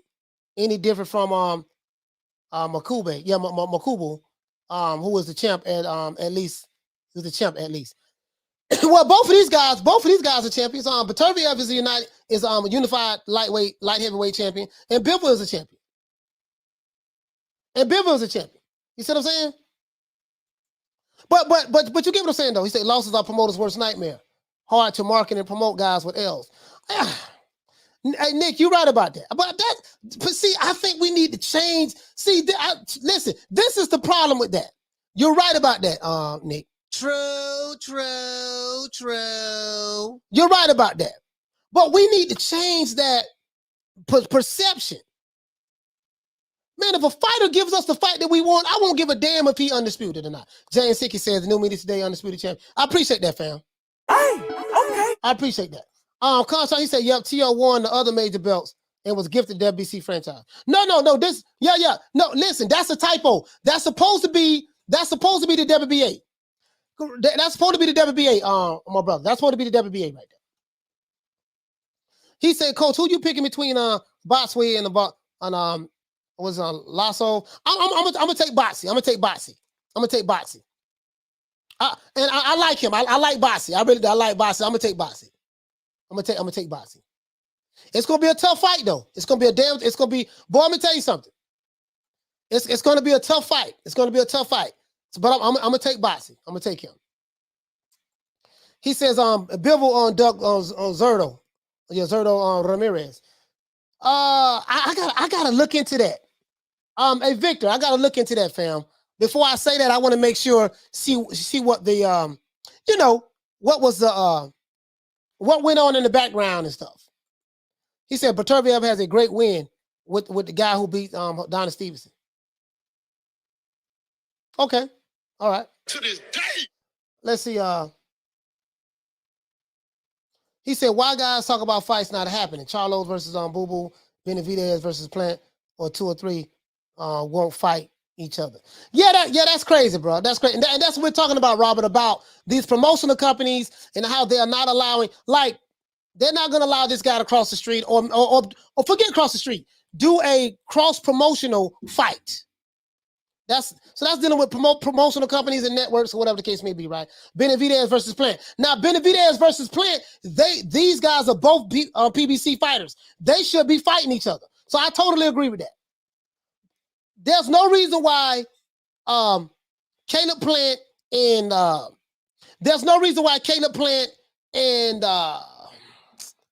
Charlo should not be fighting each other. Or not Charlo, Benavidez should not be fighting each other. He says Zerto doesn't have a big enough name. Come on. Hey, listen. I wonder what company he's with. He says, Teach says, he said, but when T.O. took a pick with Canelo, he had 2 WBC belts. Yeah, he did. I don't know what they are. Well, I don't know what they are. I don't know what the other WBC belt is. But we do know that Teofimo does have the WBA belt. He has the WBA belt as well, right? So, let me see. He has the WBA, the WBC franchise, the IBF, and the WBO. Yeah. Because Devin Haney has the super lightweight title. Devin Haney has the super lightweight title. So we know that. Devin Haney has that. Shout out to Rich Mendez for dropping that half for bam, dub on your boy. Hey, Leroy. Super chat received. Playtime's over, boy. Oh, I already read this super chat, fam. Sorry about that. I already read it. But you get what I'm saying though, right? Like he says on the regular WBC and the franchise. I don't know. But Nick, this is the thing though. When you go on their website, you see a big ass picture of Devin Haney. He is the one that's the champion. And none of the sanctioning bodies recognize anyone being the WBC champion but Devin Haney. You see what I'm saying? Yeah, I'm curious about what it was too. But this is we know that Teofimo has the WBA belt. We know this. So that has to be there. But what you said, brother? You said Golden Boy can market him the right way. So, yeah, they can. They got to get them the exposure they need. So other than that, guys, we're going to wrap the show up. Let's give everybody a shout out and a round of applause. If you're new to the channel, please subscribe, hit the like button.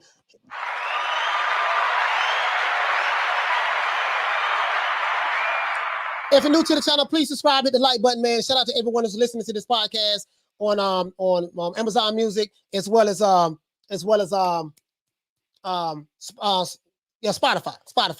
Other than that, let's wrap it up. Let's do this, guys. OJ Ju-Man style. Shout out to the Queen, Nick Rich. Shout out to the Queen, Lisa Bells, who was here as well. Shout out to the Queen, Arlette. Shout out to the Queen, Bless 365. Shout out to True Down Mexican. Shout out to Chick. What's going on, fam? Shout out to Ghetto Love. Shout out to Paul Evans and Ava. Shout out to my brother Charlo. Shout out to my brother Diallo Huggy, who was here early as well. Shout out to Jay. Shout out to Jeff Lucietta. Shout out to Eliza. What's going on, fam?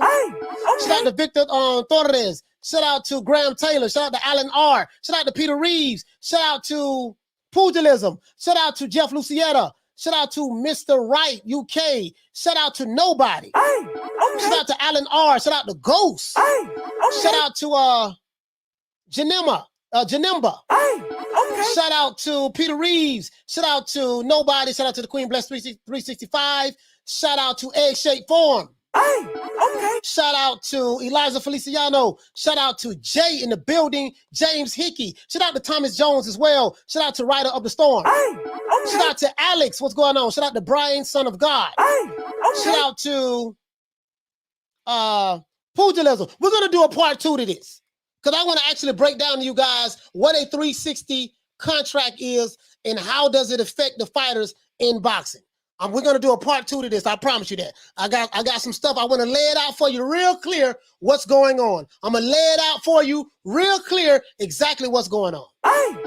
Shout out to Teach. Shout out to Open the Gates. Shout out to Adrian. Shout out to Graham Taylor once again. Shout out to Brian, Son of God. Shout out to Rich Mendez. Salute to you, fam. Shout out to Teach once again. Shout out to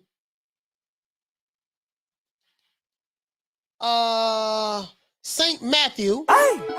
Shout out to ESE Brown. Shout out to Robert Morales. What's going on, fam? Shout out to Major Key Boxing, who was here earlier as well.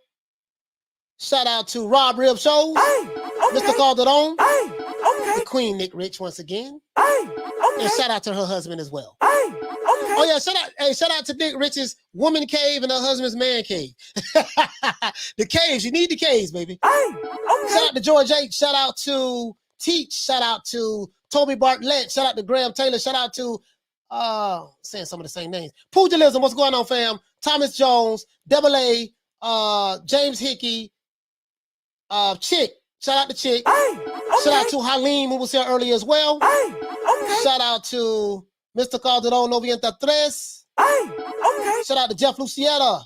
Shout out to Rob Rib Shows. Shout out to Arthur Hawkins, Wendell Jackson. Shout out to J Mine. What's going on, fam? J Mill. I think that's how to pronounce your name. Con Shonery. Shout out to Miguel Medina. Troy Smoke Alarm. What's going on, my brother? Shout out to Izzy W. Shout out to Mr. Wright UK. Shout out to Wendell Jackson. Shout out to Mervyn Johnson. Shout out to Adrian. But this bomb is taking the easy matches, fighting other bombs. Every time I hear that, every time I hear that soundbite, bro. But this bomb is taking the easy matches, fighting other bombs. Shout out to Nick Rich. Shout out to that sound effect kill me every time, boy. Shout out to the Queen Bless 365 once again. Shout out to John Doe. What up, Doe? Arthur Hawkins, what's going on, fam? One more time. But this ball been taking the easy matches. Fight another ball. Man, shout out to A-Shape 4, man. Hey, once again, it's our boy Coach Malachi Williams. Saturday night, New Media Today, USA Boxing. See you guys tomorrow, man. We're going to have a damn good show tomorrow, man. Don't meet me there, beat me there. See you guys tomorrow, 3 o'clock Eastern Standard Time. If you're new to the channel, please subscribe, hit the like button on your way out. Shout out to everyone who's listening to this podcast on Spotify and Amazon Music. Other than that, see you guys tomorrow. Peace. Man, I'm out of here, bro. Let's go.